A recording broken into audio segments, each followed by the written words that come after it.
And I think we're live. Hello, everyone.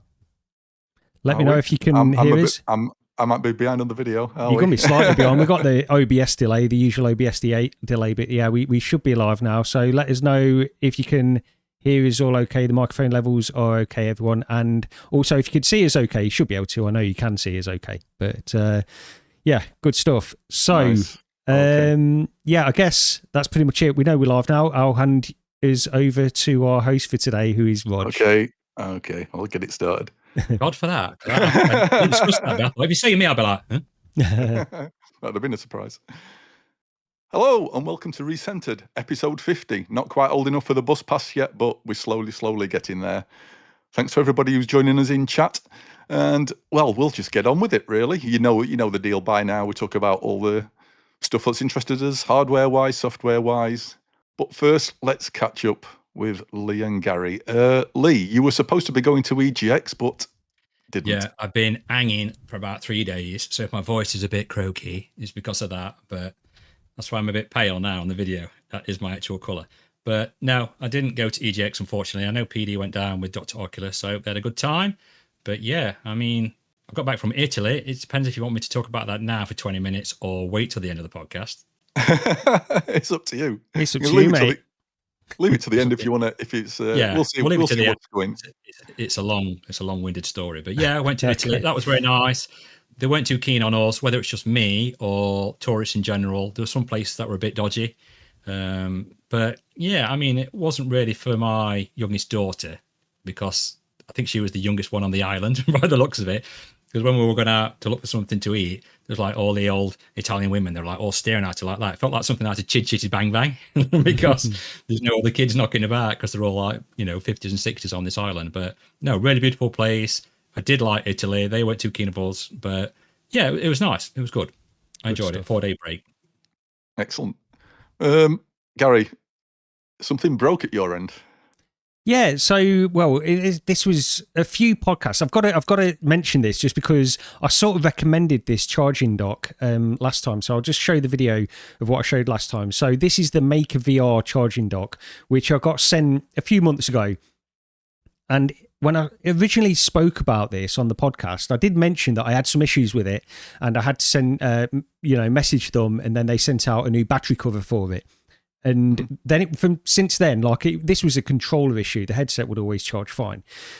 And since then, it's been generally working fine, but I have had another issue. It's gone again, and it just won't charge the controllers. So either I contact them again and get yet another battery cover, but this seems like a problem that's inherent with it. When I messaged them the first time, they said that this is like a design issue that they've had based on the position that they have the charging points within the controller. It's on the bottom, so they have to make this cover which routes the charging dock to the battery that's inside, and it can cause problems.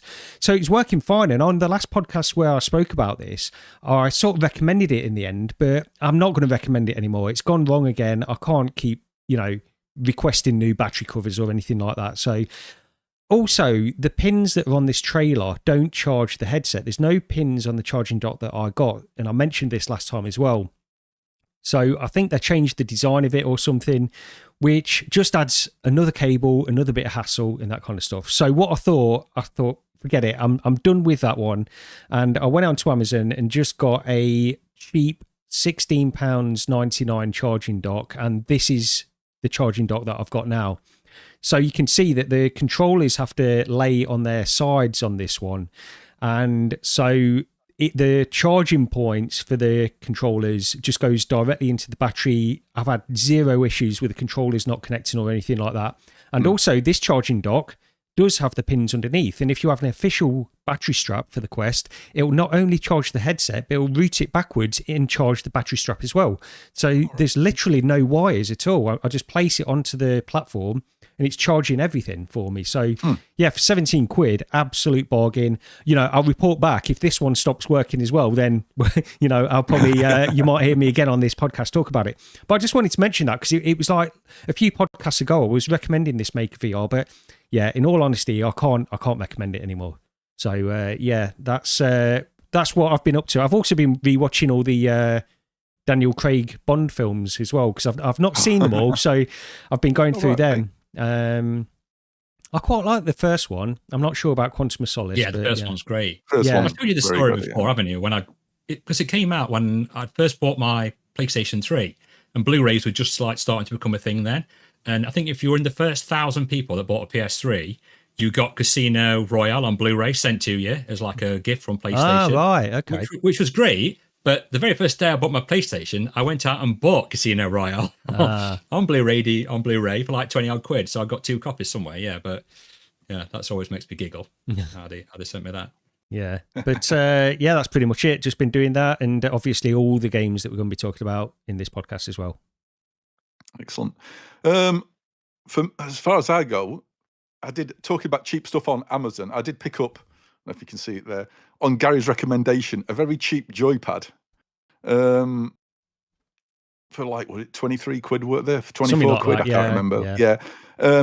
I mean, the triggers are pretty not great, but in all honesty, it's not bad. What you get for your money, it's actually not bad, because my old Xbox pad bit the dust, unfortunately. The one that came with my original Rift, I was still using that, and that died. So it was time for a new joypad.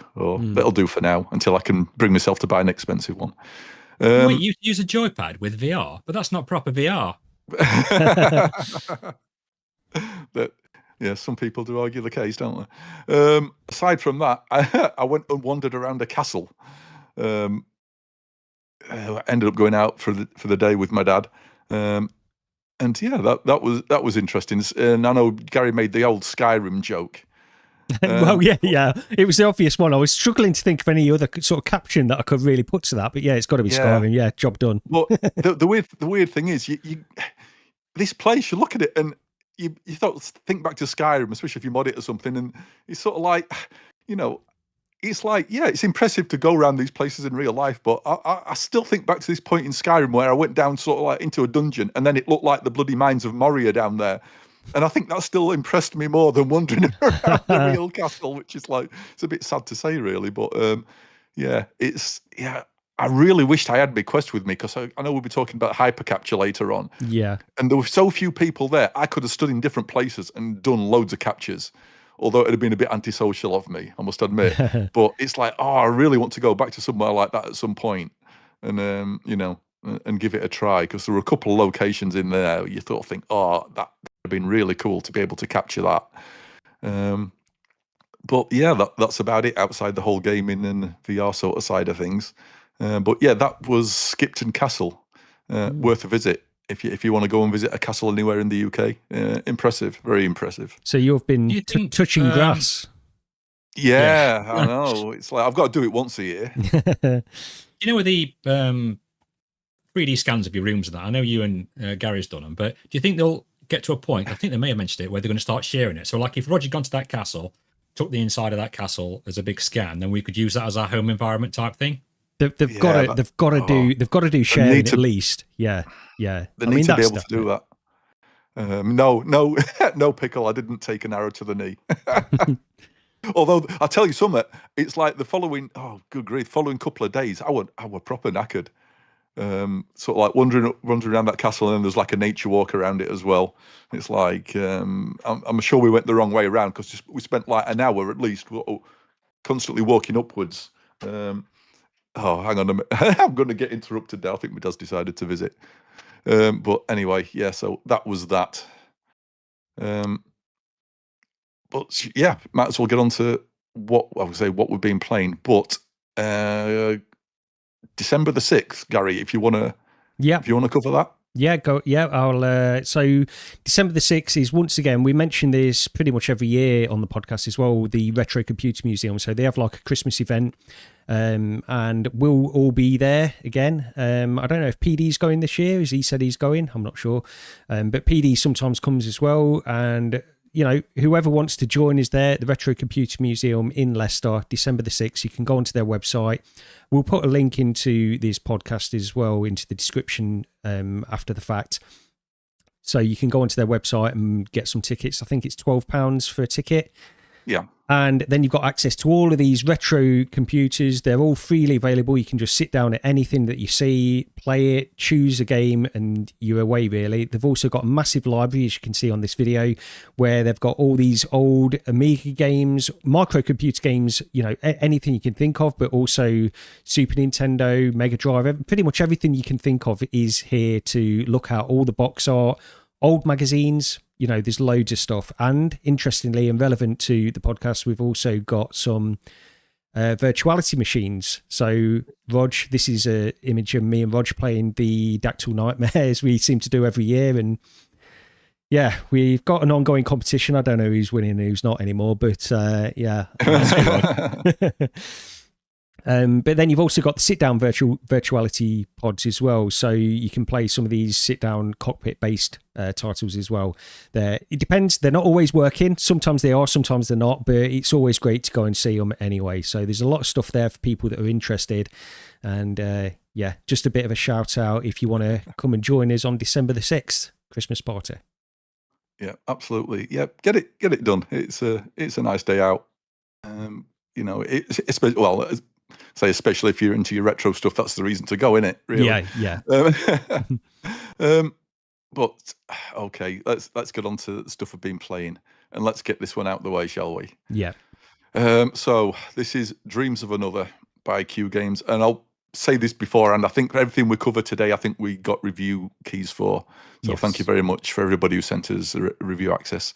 But yes, this is Dreams of Another by Q Games. 29 quid on PSVR 2. I was looking forward to this, and I think quite a few people were as well. It sort of promised quite a unique art style, and in that regard it delivered. Unfortunately, it didn't deliver much in the way of a compelling game. The whole premise of this, what they've been advertising it as, is something along the lines of no creation without destruction, something like that. And basically, it's Power Wash Simulator with a gun. Yeah, it is. Yeah, that's a good description. Yeah, it's so interesting. It's so interestingly, I thought I might get bored as well. And oddly enough, if Lee looks at the camera, he's not the only one. You was going to do that too. Yes. Oh, God. I certainly one who wasn't. Oh dear. Yeah. Yeah. So basically, the idea is you wander along and with a gun sort of shoot a load of sparkly, circly things and uncover the scenery. And there's a weird narrative in there in which you're sort of being guided along by, I can't remember the name of the guy now. I can't remember, Rog, honestly. It's been a few weeks since I even played the small amount of this that I did play. So yeah. I think you put in a lot more time into this than I did anyway. But it's just, and I hate to say it, and I even hate to use the word. Yeah, it's boring. Yeah. It is absolutely boring. The annoying thing is, this must be a passion project for somebody. This means something to somebody who's created this. And unfortunately, I don't think it means anything to anybody else. The voice acting, and I think Dr. Oculus mentioned it as well, but my initial thought was, the voice acting on it is the worst I've possibly heard since sort of like it's PS1 era stuff. And I thought of Resident Evil. Yeah, Hippie Pickles just said the same, PS1 voiceovers. But I think Dr. Oculus mentioned something which sort of think, oh yeah, well the PS1 sort of voiceovers in those days were better because it actually sounded like they were trying. There was intonation and sort of like enthusiasm in some of the voices, even though they weren't bad. It's utterly flat. There's no AI. life to it. It's AI. It sounds like AI. I mean, I don't know if it is or not, but there's something about it where they've just typed in this sentence to say, and there's no, like you say, there's no intonation or what's actually being said in there. It's completely flat. So I don't know. Maybe AI could even do a better job. I don't know. Yeah, it's a bit of a surreal game. I can't even really remember if there's what the point of it is. You just don't. It's not interesting, and it's awful to say, but it just isn't. I can't find anything positive to say about it. I genuinely can't. Apart from the art style is unique. It's pretty unique. But it should have been used for a different game. The amount of people I've seen say, I wish they'd have done some sort of even an arcade shooter using this graphics engine. Because what they've done is just so uninteresting. And the constant interruptions with cutscenes in which it totally takes you out of the game and gives you just like a TV size screen. It's not even like a cinema screen, it's a TV size screen to play a cutscene out of. And for pretty much most of the time, there's no reason that it needed to go to that. They could have just sat you in a, even if they teleported you to a decent vantage point and then let you watch the cutscene play out in full 3D without moving you around, rather than just going to this, to this TV small window. It's just bad. It really is. And pretty much zero options as well. This is the worst game I've ever seen for lack of options.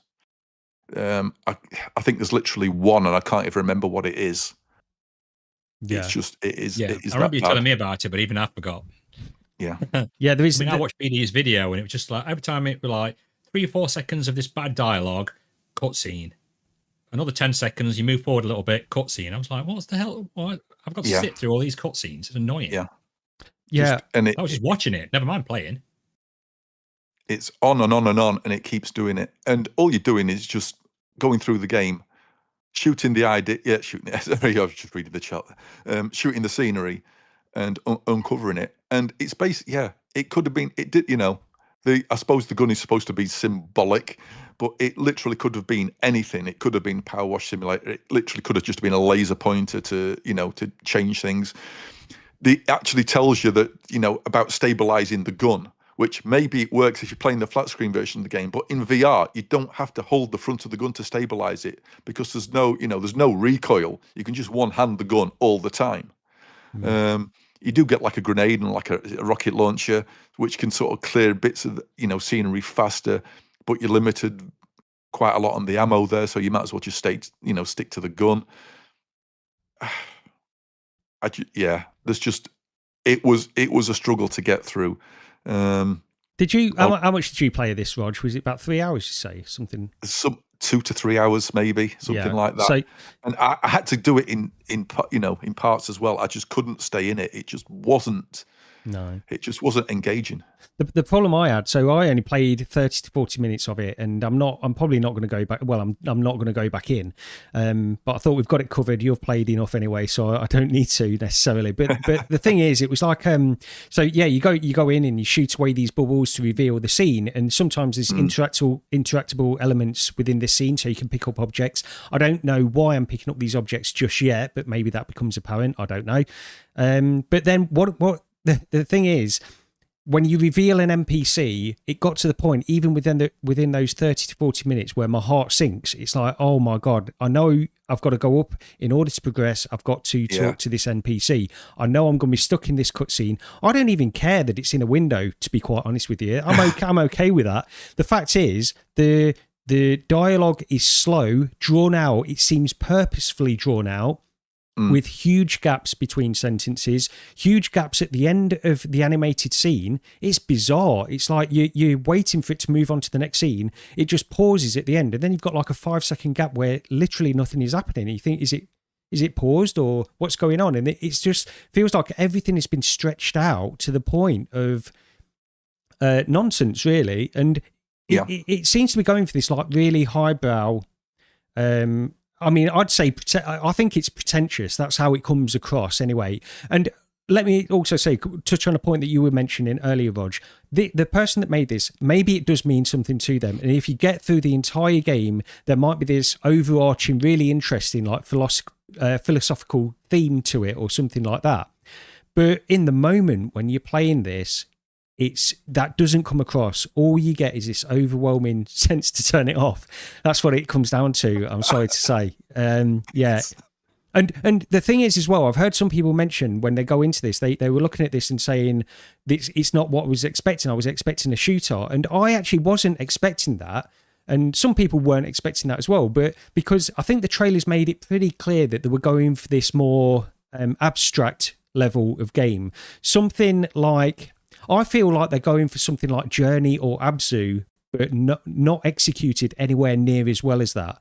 So that's personally what I think about this game. And they just don't execute on telling the story. The dialogue is all this, like I say, philosophical stuff, which from scene to scene doesn't mean anything.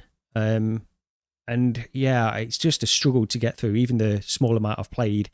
And it is a shame. And if the developer does have this big overarching message to send at the end of this game, then it might be interesting. But to push through all of this is just too much to ask, I think.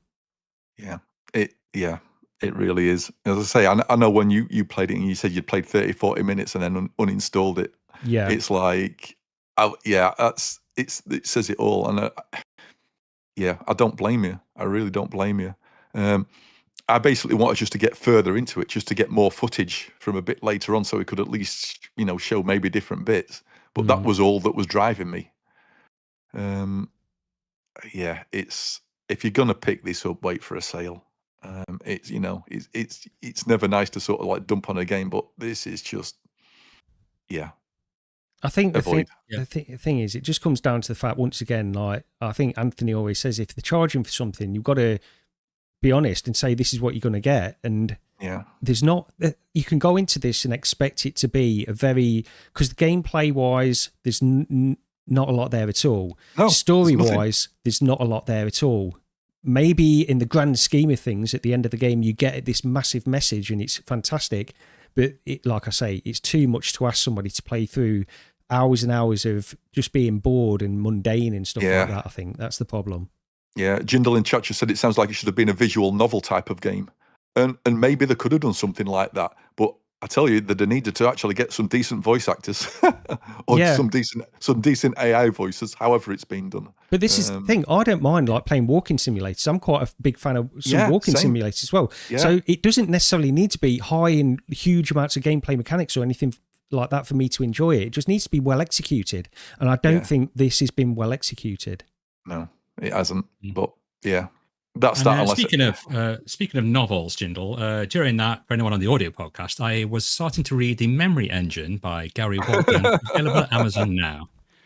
If you're one of the developers of this game, go ahead and leave a review on Amazon and complete shit on it. Yeah. Oh dear. But yeah, enough of that. Let's move on to the next one. So we've covered this before on PC, but Arken Age is coming to Quest. It's still not actually out yet. Is it this month it's out or is it next month? No, I was surprised. 30th. I think it's 30th of October, yeah. Okay, so shortly then. Yeah. This is how you do a conversion, people. Anybody who's done a PC game or a PSVR 2 game and you're going to port your game to Quest, please go and look at this.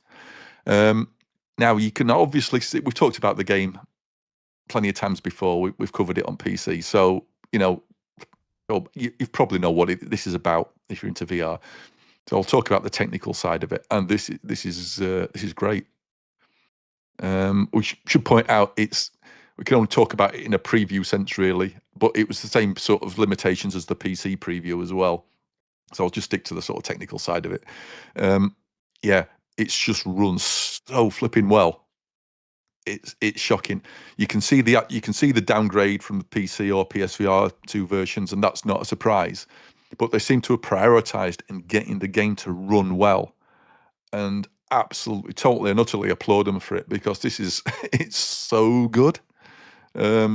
This should be how you approach a Quest conversion. You prioritize how well it runs, and then you put whatever sort of graphical stuff you can do on top of that. But keep the frame rate smooth, and this is just an absolute sort of masterclass in how to do it. From what I've played of the Quest version, anyway. Lee, you've not played the other versions before? No, I've not played PCVR, so I was looking forward to trying this out. And like you said, just echo what you said, it was super smooth when I was playing out. I did put a video out that was a horrendously nightmare to do because of OBS messing up again, Gary. And it put all the audio on one channel, even though I'd turned it all off. It like muted, so then I deleted it, put it all back on, but then it puts audio on every single channel, 6 channels. So to get my audio to work right, this is quite funny. I went onto a website that's got AI that could take my voice out of the game music and separate that. So I did that, and it only showed you 1 minute, right? So you had to log in, make an account, and you could have 10 minutes, but that's only to preview, so you couldn't download it or anything. So I got a 40-minute video. So, sorry, I made an account, uploaded 10 minutes of it, and then I thought, well, I've got OBS open. I'm not recommending this for anyone to do, by the way, but so I thought I might as well just desktop record what I'm doing while I'm playing the audio. And then I imported that into DaVinci, exported the audio only, ran it through Levelator, and then put it back on the video. Now, you can only do 10 minutes. So the only other option is to upload 1 minute, which I'd have to upload 40 videos just to get that back. So I thought, I wonder if I could make 3 more accounts. So that's what I did. I made 3 more accounts, did the same thing. Oh, and so that's how I got my audio on the video. And it's definitely been appreciated because I think it's had around about 35 views. So definitely worth my time. But yeah, as far as the game goes, as Roger said, it's super smooth. The tutorial bit, when I first started to play it, I was like, can I get out of this? I just want to play the game. Yeah. And I even asked Rog for help on the video, like, Rog, how do I get out of here? Because I tried to get escape, I tried to break free. But no, you have to go through like 12 steps, maybe. It's quite a few. And even one of them is the controls, which I suppose is like, well, fair enough. But there is a lot to bombard you with at that time. I'd sooner play a game and it learn me the aspects of the game as I'm going through it, so it doesn't overload me too much. Maybe that's just me. But I did like, you've got some like pickaxe type things, lumberjack, I'm okay. And you can like grab onto the trees and that was good. And the actual AI in this game is pretty good as well, because I can remember swinging my sword and it jumped out the way. And I thought, oh, okay, fair enough. So that's the battle. All I played was the tutorial, maybe 5 minutes of the game, but I want to go and play more. Yeah, there is a slight downgrade on the visuals. Some of the trees look a bit flat, but it's not a bad looking game by any accounts. It's still pretty good looking. It's good for Quest, and the frame rate. Yeah, the frame rate. That's a major thing. Like Russia, the frame rate is so smooth. I'd recommend anyone to go and pick this up if they've not tried it yet. And I've only just played the tutorial in 5 minutes, so yeah, I mean, playing some more. Yeah, I played through the tutorial, then through that following first area, and then into the sort of the area beyond that. What were I just stayed within the section what they said, preview wise, and yeah, it just ran great. And it's like it's so nice to see a Quest game that does this. It just shows like proper care and attention in there. It's like I rank these now up there with Vertical Robot, with like Red Matter 2 and stuff like that. These put as much care and attention into the things that matter in a Quest game, because Red Matter 2, it runs at a solid frame rate, looks great within reason, and this does the same thing. And I've only played a little bit of the Quest version, but I've played quite a few hours. Well, yeah, I'm a fair way through the PSVR2 version of this game, so that's the way I'm going to play it anyway. But I thought I'd go in and see what they've done with this, and they've done a fantastic job. And as usual, they're missing things like shadows on enemies and things like that, and it's the lighting, all the usual things that are downgraded on a Quest game, but you expect that. And I'm repeating you two really when I say that, yeah, it just comes down to performance. It's how well it performs. It's 72 frames per second, and it's solid from what I've played. So yeah, this is how you do it. This is how you do it, definitely. Yeah, absolutely. So yeah, it's 24 quid at launch. It's currently as a pre-order sort of discount on. It's $19.99 if you pre-order it. And if I'm going to recommend a Quest game to pre-order, then yeah, give these guys your money. They've done it well. They've not even charged a lot, really. Yeah, and it's a good game regardless of performance. It's a good game anyway. I mean, the amount I've played, it's a little bit confusing. The story's a bit odd as well, I will say that. Yeah. But gameplay wise, moment to moment, really, really well done. Yeah. But say if you want to know more about it, I think we've covered it probably at least twice. I think we previewed it and then discussed it afterwards as well on another episode as well. But yeah, absolute thumbs up. Arken Age on Quest, go and get it.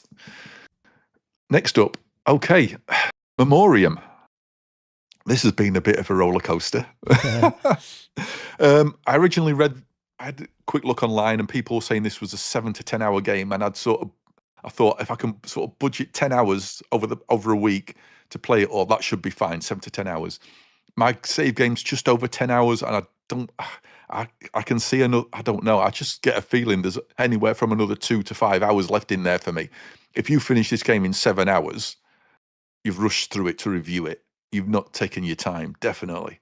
So yeah, space, sci-fi, horror. A lot of people have been calling it Dead Space. Yeah, it's horror on a, it's sci-fi horror on a spaceship. So automatically equate it to that.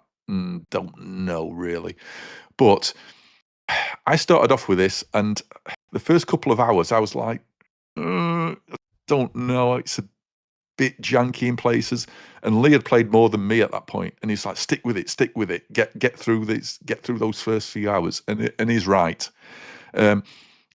Before we go into any more on it, I will say I do like this game, and I've kept going back into it because I want to play it. And I was say hoping that I'd would have finished it before the podcast, but just not at the time. And it's one of those games where it's better than the sort of like the jankiness should suggest it is. I don't know what it is. I was talking to Lee about this, and it's like there's an undefinable something that I like about it. And I have got some notes about the stuff what went wrong, because in all honesty, there is enough that goes wrong. You would sort of think, that I would be wanting to slag it off, but I don't, because it is good. So it's not exactly a love-hate relationship. It's more like it quite a lot, but I'm annoyed with it relationship. Lee, go on, because this is one of those games where you've been playing it and keep jumping back into it, and that's always a good sign with the game. Yeah, definitely. I mean, I'm in it every day at the minute, and I think, like you, I think I'm around about 8 hours in. But I also noticed when you pause the game, the timer of the game still keeps going round. So maybe I'm 7 hours in, because I know we Paul spoke a little bit on the quest to each other as well. So, like I said, maybe I'm 7 hours in. When we first got access to it, it was a bit of a blurry mess. Now, it was something to do with the textures, wasn't it? It looked blurry at a distance. Yeah. I spoke to PD and I went, I don't have to tell Mike about this because it's really not good. But the devs, within a week, popped 3 patches out, and it made such a massive difference. I was like, well, I'm amazed that they've done it that quick, for one. But if that had come out when we first tried it, I don't think we would have been a bit skeptical. And I've seen people on other podcasts say they've given the game an hour and it's not really for them. Just bear with it, because them 2 hours do go pretty quick. It's a bit of the same old, but once you get past those 2 hours, you're in kind of different environments, still on the ship, but different to what you've been doing. It's not down tight little corridors, you're in open spaces, you've got some boss fights to do. And I'm like Rog, there are things in it that annoy me to the point where I've been getting killed because I forget to do a certain thing that needs fixing on the game.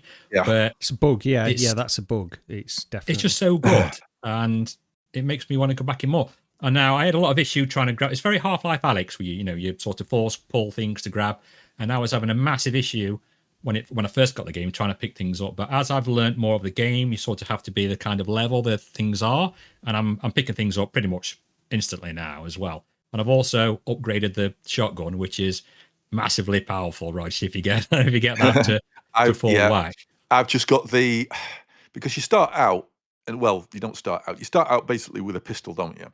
Then you soon acquire like a shotgun, and then you find like a weapon station, and you can spend for the sake of I can't remember what it's called. It sounds like Nylum or something. Yeah, basically yeah. Is their version of credits, and you can pick different guns. There's 3 main sort of guns you can select from, and you can upgrade them as well. But then there's like from the upgrade pass there's not many upgrades, but 2, maybe is it 3? Is it 2 or 3 per gun? But there's like a side offset onto like a different version of some guns. And I've gone off onto one of those and then upgraded that one to the max, the sort of big shotgun one. The pacing at the beginning of the game is a bit too slow. I think it spends far too long in just doing corridors and zombies. Those first couple of hours, it's corridors and zombies. Sort of hours 3 to 4, it introduces another faction on the ship, and you sort of see that, and you see fights between like call them zombies for lack of a better term, and the other faction as well. And then at about I think it was about the 4.5 hour mark on my save game. That's when it's sort of there's like a hub. You end up at a hub area where you go back to. You'll do you can upgrade your weapons there. There's a couple of characters. You upgrade stuff, and you go out. do stuff, and then come back, and you can deliver some there's collectibles to find as well. Yeah, it's that it felt like it took too long to get there. It'd have been better if I could have got there in maybe 2.5, 3 hours rather than the 4.5 hours, which just felt too long. Because then it felt like, oh, there is more to this game than I actually thought there was. Because if you play this for 2 hours, you might sort of think, well, this is all it is, and there's more than that. Yeah, there's more. Yeah, it's good. It is very good. I do really like it. It is coming out on PC though, so what I will say is this: if you only play on Quest, what I would suggest is either pick it up or wait until there's a first major patch, a big patch, and then pick it up. But I think these guys deserve the money. It's the studio's first game, isn't it? From what I've read, it's the guys that did BioShock mod, isn't it? For Half-Life Alyx, yeah. The Half-Life Alyx BioShock mod, yeah, it's them, yeah. And yeah, it is good. Some of the ideas are a little bit sort of, yeah, we've seen it all before. You know, Earth's doomed, ship sent out into the void to find a new planet. You know, turns into a sci-fi horror. Yeah, Dead Space. Yes, ish. I think some of the monsters are very similar to Dead Space monsters. I think that's the similarity with it. Yeah, there are some things that need sorting out. Because I don't know if they've patched it, but that first time there's a few boss fights. That very first boss fight, I talked to you after I first tried it because it killed me, and I was ready to sort of rage quit. It was the boss fight wasn't that great, and you move you move too slow. You move too bloody slow. It was really bad. Now, I've been and done it again since because I went back to capture some video. And the second time round, I don't know if they've altered it or whether it's because my muscle memory for reloading the shotgun was just on point and I could do it really quickly at that point. And the second time round, I destroyed the boss. But my first attempt, I struggled like hell. So, second one is give me an always run option. Please stop making me have to click the thumbstick every time I want to run. Let me toggle an always run option on and then use the full range of the analog stick. Please let me do that. The climbing surfaces, sometimes it's useful that they are, but they're sort of highlighted in these like bright yellow holographic overlay, which basically screams climb me. Yeah. There's one point in the game I got to, there's like a dead body on the floor and there's the beam of the flashlight aimed at these overhead hanging rails, what obviously you need to climb along. And that's obviously the hint for where you're supposed to go. But before I even saw the hint for where you're supposed to go, from a mile off, I saw the big yellow glowy bit. Yeah. So it's like... You can't miss them. You can't miss them. I found grabbing stuff from your body can be slightly awkward at times. It feels like the weapon, your ammo pack is slightly too far out. So there's lots of times where I've gone to grab something in the world and I've grabbed an ammo pack, or I've grabbed the med injector instead, because it just sticks a little bit too far out from your body, which you can alter that up and down, but I don't think you can alter it in and out. Yeah. And the bizarre one, which might be a me problem, might be I'm slightly too tall problem. There were some corridors. Now, corridors, normally you've got either enough clearance or there's some very small ducts where you can sort of like crouch into them and then go through them. Later on in the game, there's sort of like a corridor what's like halfway in between those sizes. It feels like it's too big that you're not supposed to be crouched. But also, if I stand up, my head clips through the top of the ceiling, and I can look out into space for a second before it sort of judders around. It's like so that needs altering. It's either give me the small corridor where I'm in the duck, actually, I've pressed the button to duck, or I've got enough headroom. But yeah, so there's a couple of areas where I sort of clip through there. But probably the worst thing what needs sorting out is the AI. The enemy AI is, or can be, shockingly bad. There was a point in it, what you mentioned the other day, Gary, and I think it was the exact same point as I had, where there's like the two guys sort of run around the corner and then just sort of stand there and do nothing. But there's plenty of other times as well where sometimes you'll open a door and all of a sudden you'll get assaulted by something, someone will storm at you. But there's plenty of other times you'll open the door and there'll be like an enemy stood further along the corridor looking at you, and they just stand there and they don't do anything. And it's like, really? Come on. It needs sorting out. yet despite all these issues, which I don't think there's anything there that can't be fixed, I still liked it. I still really liked it. There's an indefinable something that I just found interesting, and I don't know what it is. The performance does need sorting out, because sort of early on you do get hitches and judders, especially sometimes where you'll open a door and it'll load, and it must be loading a new area, and it will just judder for a moment while it does that. Later on, towards what I'm assuming is getting towards the end of the game where I am now, there's one area particularly, and it didn't just judder, it slowed down. And there were a few areas where you could proper feel the frame rate struggling in areas what were getting a bit more complex than there had been up to that point. So I think it needs a performance pass to see if they can do something there. But saying that, if you like sort of space sci-fi horror stuff and you're a Quest gamer, I still recommend it. I would recommend it. It's, I think, is it $24.99? I think it's either 23 or 24.99. Yeah. So definitely not over. 24. Yeah, not overpriced. Seems to be a decent length on it. But I will say, if you are a Quest and a PC gamer, or if you're just a PC gamer, wait for the PC version to come out. I do sometimes feel like, I wish I could have played this on PC, because the textures are just going to be better. It's that's the problem with it more than anything I had with it. And I think. Sorry, you go into some areas though, and it's like some of the ducts you go in, it's got like a fan blowing, it's got shadows on it, and the shadows hitting the light, and it's got particle effects, and you think, huh? Why have they gone to all the trouble to put that in here? Yeah, and then occasionally you'll walk up to something, and I wish I'd have uploaded it. I took a screenshot, and this texture was just like one of the worst textures I've ever seen in a game. And it ranges from, textures are really good to, this is really bad. So it needs, it's mobile, it's on Quest, I get it, but I think it needs a bit of a pass on some stuff. But I still like it.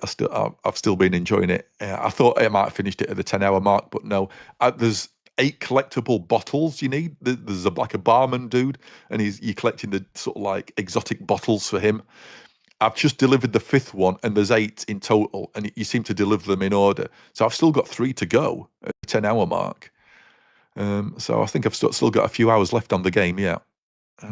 Gary, what did you think? Because I think you weren't too keen on it to start with, from what you said on Discord. No, so I feel like we've had initially. I'll say this in 2 stages, because initially when I first went into it, I feel like I was more bullish on this game than you two guys were. You two really didn't seem to like it initially. I went in and I thought, actually, this is pretty good. It reminds me of Genotype, and that was the first thought that came into my head. This is like Genotype, and I really enjoyed that game. So I thought I'll go through, and then I was thinking, after playing it for an hour, I was thinking it is like Genotype, but I feel Genotype has done it better than this game. But my opinions changed a lot, and as you say, Rog, this has been like a roller coaster for I think all of us on this game has. So the first thing you guys didn't like, and the first thing you mentioned to me, was the resolution looked low. I went in, so I was expecting it to be really low. So when I went in, I was like, this is not too bad, it's okay, it's fine. And then I looked on OVR metric tool, and it was 85% resolution scaling, which is around 1500 by 1500 per eye, roughly, slightly lower than that actually. But now it runs at 100%. I went in yesterday, they have actually increased it to 100% resolution scaling now. Right. Okay. You can tell. Now, and I was okay with it on that lower tier anyway. I think there's 2 things wrong with the game. I think the first thing, you've mentioned them both, Rog. The first thing is the performance. I think the performance is a problem in certain places. And I don't know if it's just got worse and worse because they've increased that to that 100% resolution scaling or not. But it's playable, and it's not to the point where I'm getting constantly annoyed by the performance or anything like that. It's just, it's always there, and it's slightly annoying. So yeah, I agree. I think if they can really dial it in and get it to run at those solid 72 FPS, I'd enjoy it I'd enjoy it more. The other thing is the AI. The AI on the enemies just seems. Initially, I felt like it's almost like a gauntlet, because the enemies just come towards you, and you can excuse it. They're zombies. All they're going to do is, rush you and come towards you, and that's all they really do in this game initially. You come into different enemy types, and they do different things with AI. Not always great still. So I think those two things are the main problem that I've got with it. However, now I went downhill on this, and I was like, yeah, but it's the same corridors and this kind of stuff. Last night I went in and I got to, because I was talking to you guys about this, and you were sort of saying, I was saying, does it change? Does anything change, or is it this for 10 hours? And you were sort of being hesitant, not trying to give too much away, I suspect. But I'm getting to the point now where I'm warming to it way more, because there's a section I just went through and it is completely different. And actually in that section, interestingly, it does run at a flawless 72 FPS as well. Yeah. But I just think I wish the whole game could run like this. That would make a big difference to me. But do you know what? I did take video of that section.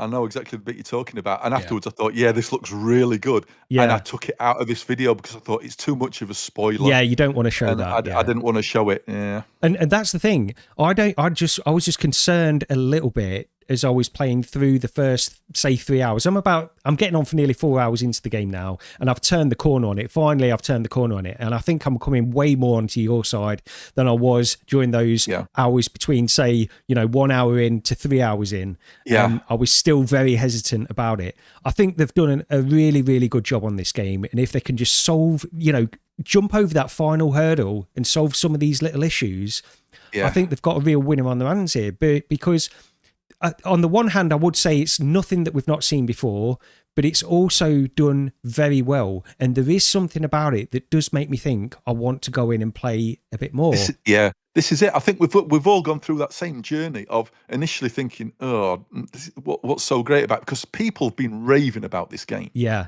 Everybody's been comparing it to Dead Space and whatever. And that first hour or two, I'm thinking, what are people on about?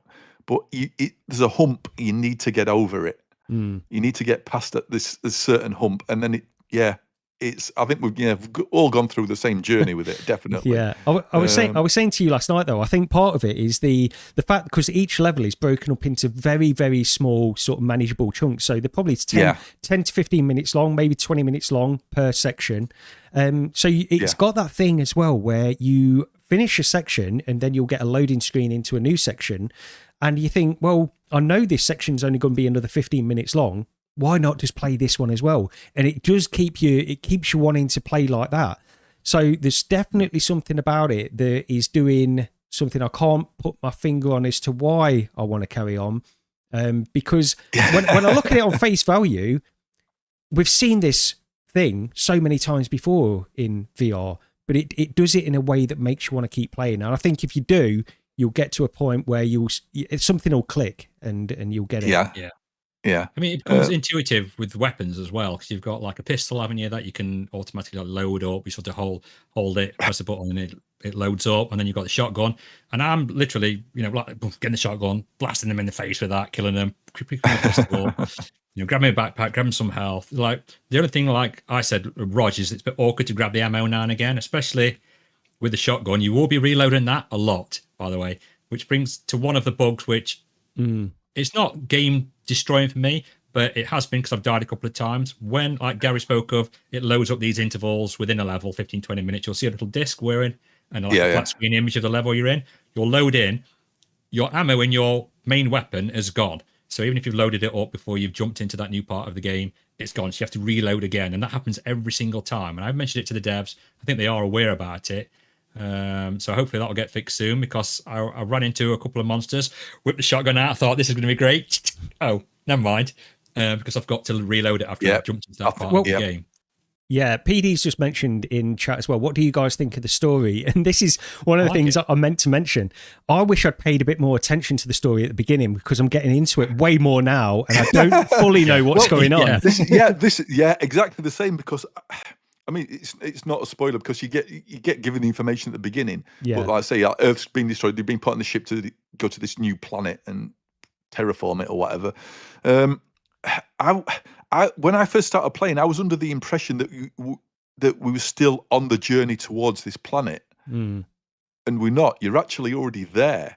The alien infestation has come from the planet, and this isn't a spoiler. It's just like, I don't know whether it didn't specifically tell you enough, or then I just realized later on in the game, oh yeah, okay, yeah, fine. Yeah, I don't know. And maybe I just wasn't paying enough attention to the story. The story's fine. It's just that it's not. Yeah, it's good. It's good enough. It's good enough to move the game forward. Now and again, and don't you? Yeah, the audio logs from the voice acting's fine as well. I've got no problem with the voice acting. It's just I want them to sort, more than anything, sort out the AI, sort out the performance. Oh, the other bug I noticed as well. When you go to a new area, you can get your PDA out, and you've got a map. And until you move into another room, the map doesn't update. It's the wrong map. I don't know if it's the map from the hub area. I'm not entirely sure.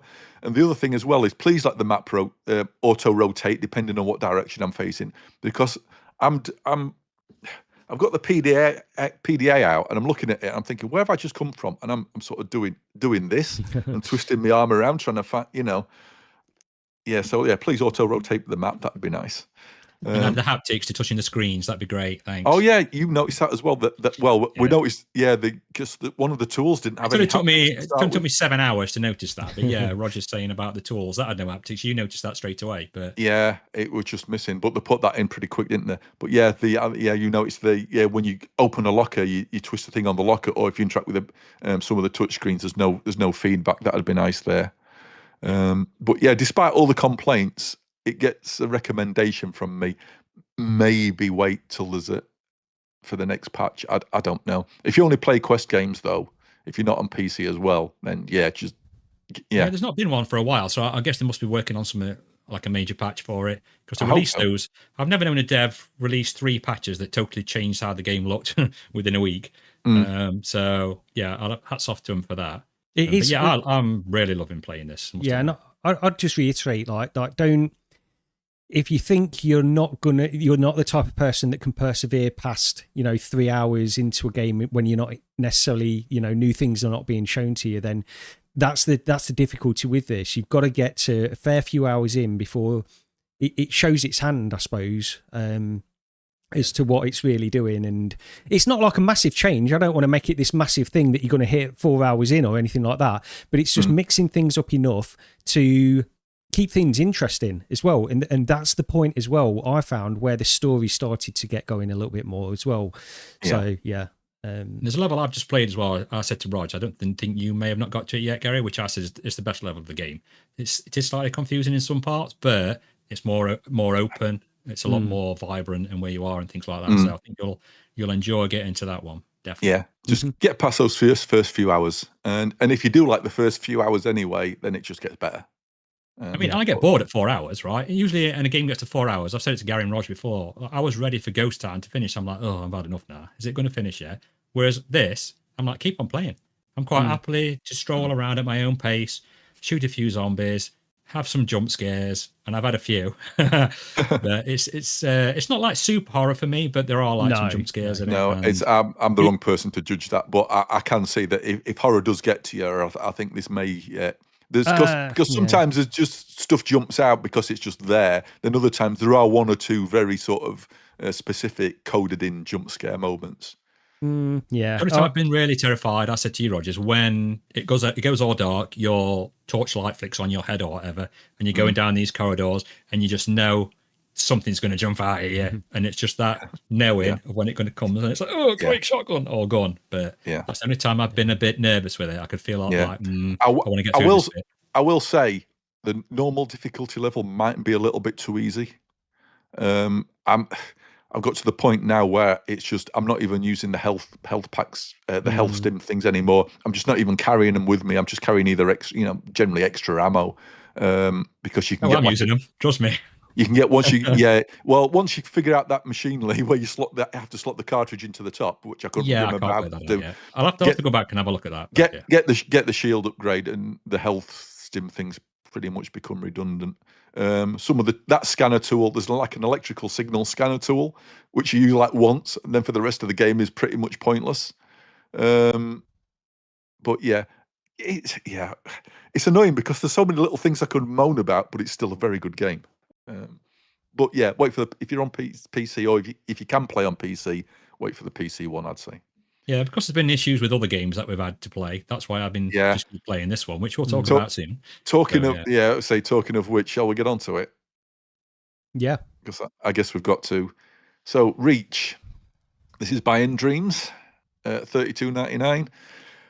Oh boy. Wait, is that how much it is? Yeah. Okay. So, I'm going to say straight up, I tried playing all three versions, and I had issues with all three versions to the point that I'm now we've talked about this off stream. I'm just waiting for the patch. I just can't be bothered.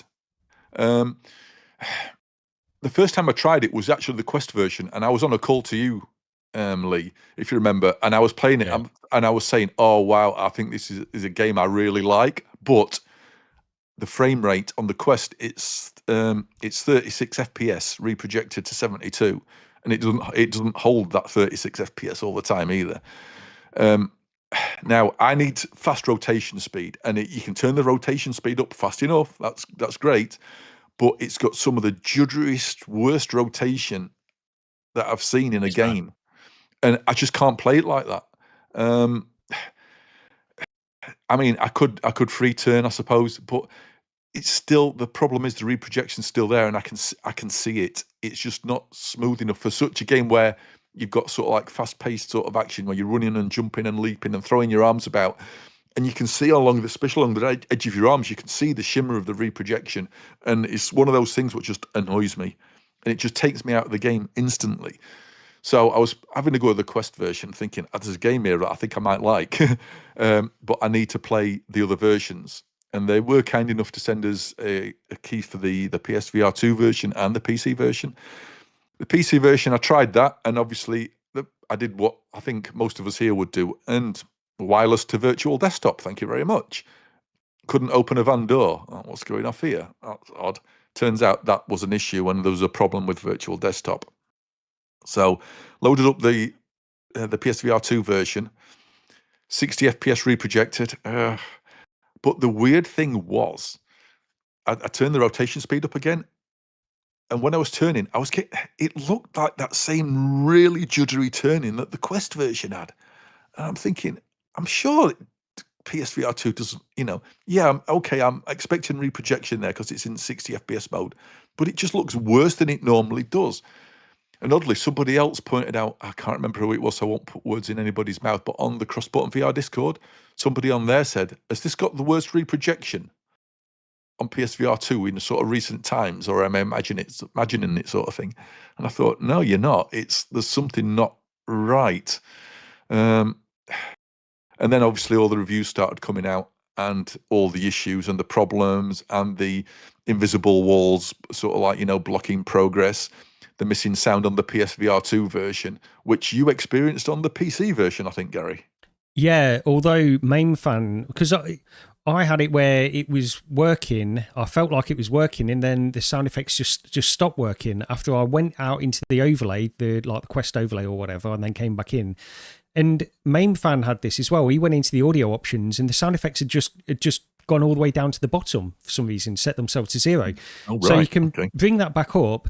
And I'm playing the beta version on Steam now. I don't think it's had a proper patch as far as I know just yet. But the beta is fixed some of the issues, and the virtual desktop issue is now fine, and you can play in VDXR. Yeah. I went in, I've played a fair bit in VDXR. So yeah, there's that. I mean, there's a few different bugs with this. To say the least. I don't know what else I can say about it, because I'm just refusing to play it until I can play a sort of a version where I know I'm not going to get like game-stopping bugs or things missing. I think you're better off. So, because I went through the same thing as you, we played the Quest version, and I thought that because many people have already said this in the reviews. Like, you look at the trailer, you look at that first section, that opening section, you think you know what kind of game this is. And it's probably not that kind of game, really. Now, I don't really mind the kind of game it actually is, which is it's exploration, platforming, parkouring around these levels, working out how to get to different places, climbing a lot. Yeah. So if you don't like climbing, this is not a game for you. But there's not huge amounts of action. There is action in there, and you'll go through various sections where there is action. So just to make it clear where I am, I played a bit of the Quest version, didn't like it, so I waited for the PC key, and I've played around 2 hours of that. Now, I would have played at least double that by this podcast had I not got soft locked out of a section. So this is one of the major complaints that people have mentioned. I think GT mentioned this on his review, and I think many, many other people have mentioned this actually on reviews and stuff like that, where you can go through a section. So for my own point of view, I went through this section in this game where you have to progress, you do a few puzzles, you activate certain things, and you get back to the section where you started at, and then you're supposed to take a different path and do the same thing on another side of this like underground temple. So I did one side and I accidentally took a wrong turn and went back into the side I'd already done. The problem is you can't go back on yourself to go back to the central area. And because I'd already done that section, it wouldn't let me activate any of the things I'd already done in order to progress and get back to the area I needed to. Further to that, if you die, if I just fell off a cliff or something like that to kill myself, my save point was within that area as well. I'm screwed. There's nothing I can do. Basically, I've got to restart the game again. So this is something they're addressing in the next patch, which is coming on Monday. It's a shame we're not able to, they've not released this patch, or we were able to do this podcast after that, because what that will enable you to do is to do a chapter select within your save. So then you can go back to the start of that chapter and do it again, rather than starting the whole game again, which is just a pain. So these are the kind of things that you're up against with this. If I'm being honest, I actually really like this game. I think this is right up my street, really, what they're doing here. And if it didn't have a load of issues, I would definitely be playing this. This would be my main game. And it's just really, really frustrating that we can't say that. And it just feels like it needs another month or 2 months, however long it needs. That's what they should have done. And I understand people say this, just delay it and get that. And we say it, I say it. And then they'll come back and say, well, we've got this marketing cycle. You have to prepare for all the marketing that's going ahead behind the scenes. I understand that as well. But when it results in the level of negative Steam reviews it's getting, it just seems like a dead end for them to do that, really. So I think there's numerous, but I don't think we'd even need to go through all the numerous bugs that it has, because hopefully the patch will address at least some of them. And there's a lot to say, quite honestly, with this. Yeah. So on the game itself, I will just finish off. I'll just say, I really like what they're doing. I'm not like, because I've seen some other people say, it's just a mediocre game, and yeah, maybe mediocre, but high mediocre, I'd say. I think they're doing some good stuff here, and it is something that I do want to play. So yeah. I mean, give me a climbing game. It's like Call of the Mountain. Initially, I was like, oh, climbing, and by the time I got to the end of it, it was like, yeah, actually, I really enjoyed that. This is way more interesting climbing though than that game. It's like I do like exploration stuff, and if it's making me feel like I'm actually exploring somewhere, fine. It's wait for the patch, unfortunately. I mean, what I will say is, when I played the Quest version, I think I was the only one that liked it. You were okay with the Quest version, weren't you? I was fine with the reprojection and that. I couldn't really see it. I really like the intuitive way you move when you jump, because you move your controllers, and then when you go to jump, you lift your controllers up like that, as if you're lifting your arms to do a jump. I like that. I like that. Yeah, and I really like that. I like it, apart from the fact that you're having to do two things to actually jump. Instead of just pressing a button to jump, you're having to press the button and then do a motion as well. So it's like you have to do two things to do one action, and it's like, did it really need to do that? I don't mind that, to be honest. I didn't mind. I didn't really notice it works. No, don't get me wrong, it works. But at the same time, I sort of just think, well, I could have just pressed a button and that'd have been good enough. But yeah, I mean, I enjoyed the tutorial. I enjoyed the bit of action you get in it. The gun placement was fine. It was fine in my hand. I had no gun pointing up or sideways, or they got that spot on. I did have some slowdown. There's a helicopter. I don't think I'm spawning anything really. This giant helicopter comes and starts shooting at you, and that's when I did get some slowdown with it. But when it finished the tutorial, I even messaged Roger and went, yeah, I really enjoyed that. Can't wait to play some more. But then that's when I saw all the issues it was having everywhere else. So I thought, I'll hang off. And Memoreum got fixed, and I was getting more into that, which is why I've not played more. But these type of games really aren't my thing either. I mean, it kind of reminds me a bit of that. Oh, what was that one years ago that came out on Xbox and PlayStation? It was called Vertical. So you're like a woman, you were running, and you used to do parkour and jump on various things and go onto the ledges. No, that was what's that game? You know what I mean, don't you? She got like black hair to there, and it's she got like a red top on. Mirror's Edge. Mirror's Edge. That's it. Vertical. Yeah, Mirror's Edge. It kind of reminded me of that a little bit, and I really love that game. So I want to play some more of it. I will look forward to it. It's just a shame. I think I saw Jim and Rifton mention earlier on that they should just concentrate on one version and multiple releases on multiple consoles. Absolutely. And headsets. You've been saying that over this past week. Yeah, I've been saying it all the time. It never bodes well, because if there's an issue with one, there's definitely going to be an issue with the others, because they've not had time to fix it on one system. I think it helps them. It hurts them more in the beginning than the long run, because people will just say, I'll wait for a patch, I'll wait till it's on sale, I'll get it then when it's fixed, and then inevitably there's another game to play or there's something else, and you never go back to it, which is a shame. I think this would have been a great Quest release, fully ironed out, fully working great, and then a PC VR maybe in a month's time, or because then people will say, oh, this is great on the Quest, it's going to run great on PC VR, even better. Yeah. But with the issues they've had, and with the the virtual desktop thing, which wasn't their fault really, they've used an SDK which wasn't virtual desktop compliant. Is that right?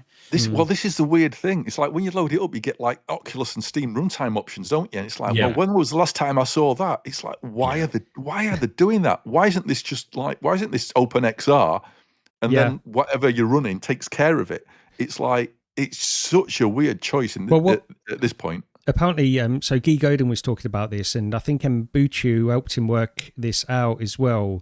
In places, they were talking about this and saying that what they've done, Endreams have done, is they've used the Meta XR SDK, which it's outdated because they had a separate OpenXR SDK of themselves, where it had extra functionality built in for their headsets and stuff like that.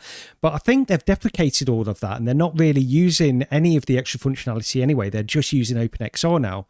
So it is a weird choice. It's like a remnant. It's like the studio has used a remnant of the development process of the past in order to make this game. Because I think as well, they have made at least timed exclusives for the Oculus platform as well. So I feel like it was a remnant of using the Oculus SDK back in the day. They then moved on to the Meta XR SDK in order to make the game, and they've not just using the all-encompassing OpenXR as far, that's my understanding of it. Let me know in comments if I've got it wrong. That's more or less what Guy Godin was alluding to anyway, from his explanation to why it wasn't working directly with Virtual Desktop. The thing I'll mention as well, because I've not really spoken about the gameplay itself or anything like that. There's plenty of reviews out there, so I won't get too deep into that. And it is a lot of climbing. You've got this bow and arrow, and you've got different arrow types as well that you can shoot enemies with when there are enemies. Like I say, it's few and far between. I'm okay with that. It doesn't need to be constantly action-packed for me. The opening does give you the impression that it probably will be, but that's okay. The one thing, if I could remove one thing, gameplay mechanic from this though, is the sideways, when you're holding onto a ledge and you have to get to a ledge to the side, there's a gap, and you have to release sideways and grab the ledge that's next to you. I just can't, that is infuriating to me, that mechanic. It just doesn't always work, and you fall to your death every time. You can't make that jump, you fall to your death. So... Nope. Yeah, well, it's got to be that. But this is the same thing. I've had it in loads of climbing games as well, where I just constantly feel like I just can't get that movement right. And in this, the way you end up doing it is because you're not supposed to go diagonal. Say you're holding onto the ledge and you're looking over to your left and you can see a platform that you got to grab onto. Don't go diagonally down and across to release. Just go across. Just hold with one hand and move horizontal the direction that you want to move in, and then release. Don't try to do the actual movement that you would do in real life, because that's where it fails. You just don't get the momentum that you need, from what I've seen anyway. So that's a frustration. But yeah, I'm okay with the game itself anyway, as I mentioned. Fair It enough. looks real nice as well. On the Yeah, Quest, really nice. I really want to play it, but I'm definitely I'll waiting wait for the patch. Absolutely. Yeah. Well, a couple of things. Michelle says, "Do we have a reprojection counter going?" We've got space for a reprojection counter now. We have, yeah. I was expecting more comments on the fact that we've actually got webcams. No one said anything. Nobody said a thing. It's like absolutely bizarre. But Michelle also said, "Yeah, there's people, they want to blame virtual desktop, but why wouldn't you test it with the most popular wireless solution?" Exactly. People have been defending it, haven't they? Saying, "Well, it's not it's not their place to support a third party, piece of software." But virtual desktop is pretty much for people who are serious about streaming PC VR, use virtual desktop. You don't really use anything else. No. It's the best choice. It's also in their own interest. Yes, absolutely. So should they need to support a third party piece of software? Well, they shouldn't need to, but the thing is, people use it. And if you've not tested it with virtual desktop, or you've not made sure it works, it's that. I've got to say it's on them. It's ridiculous not to. But it's going to be a good game. I'm confident about that. I think it will be a good game anyway. Yeah, I want to play it, but I'll play it when it's patched. But I think that's enough on that. Yeah. But it's just another one things of another game launch, another bit of a rant about things not working and it not being ready, and then patches coming out. It's like that now. Yeah, statements. I just take it as norm. Yeah, and it's just so fed up of like, oh, we've heard people having problems. We're looking into it, and it's like every single time. It's like it's just not an early release, is it? It's the full game, isn't it? It's not in like early testing or anything. No, it's full. Yeah. Okay. But anyway, there's been Steam Next Fest on recently, hasn't there? I tried two things. One, I haven't bothered putting a video up for. There was the PC version of By Grit Alone. Now, Main Fan really liked this. I listened to the VR gaming podcast the other day, and he rated it as his favourite Next Fest VR demo. I liked it I didn't like it enough to the point that I did take some video of it, but I just really couldn't be bothered to edit any video to upload. It's just, I didn't rate it at all. I didn't like it, but yeah. What I did like, and you may disagree, I don't know, there's a demo for Dread Meridian. Now, more than one person has called this an indie version of Resident Evil. And yeah, I sort of agree. I liked this because it's more than you sort of generally expect from a Next Fest demo. And a lot of VR and Steam Next Fest demos generally, turn out to be, shall we say, not very good. This has definitely got its issues, but I say it's a demo, don't know when the game's coming out. But I liked what was there and what they're going for. There is stuff that needs patching and sorting out for the full game, but I think there's something promising there. And it's like basically you end up in like a mine shaft and underground cave system, being pursued by this really sort of, well, you can see it on the screen, this blobby, horrific, Dead Space monster, whatever you want to call it. Go back to comparing things to Dead Space again. And so, yeah, it's zombies. This one's zombies underground rather than zombies in space. But yeah, it did have a Resident Evil vibe to it. The developers obviously sort of going for that sort of thing.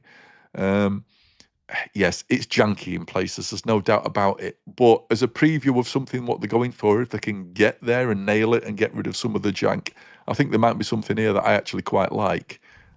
You played through the demo as well, Gary. Yeah. Yeah. I enjoyed it for what it is.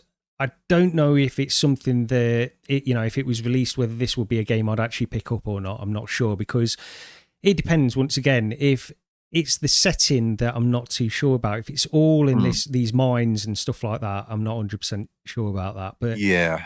I will say, like the monster the couple of monsters that you come into contact with, they're quite impressive in this. I wasn't expecting that, and so yeah, the opening of the game is pretty good.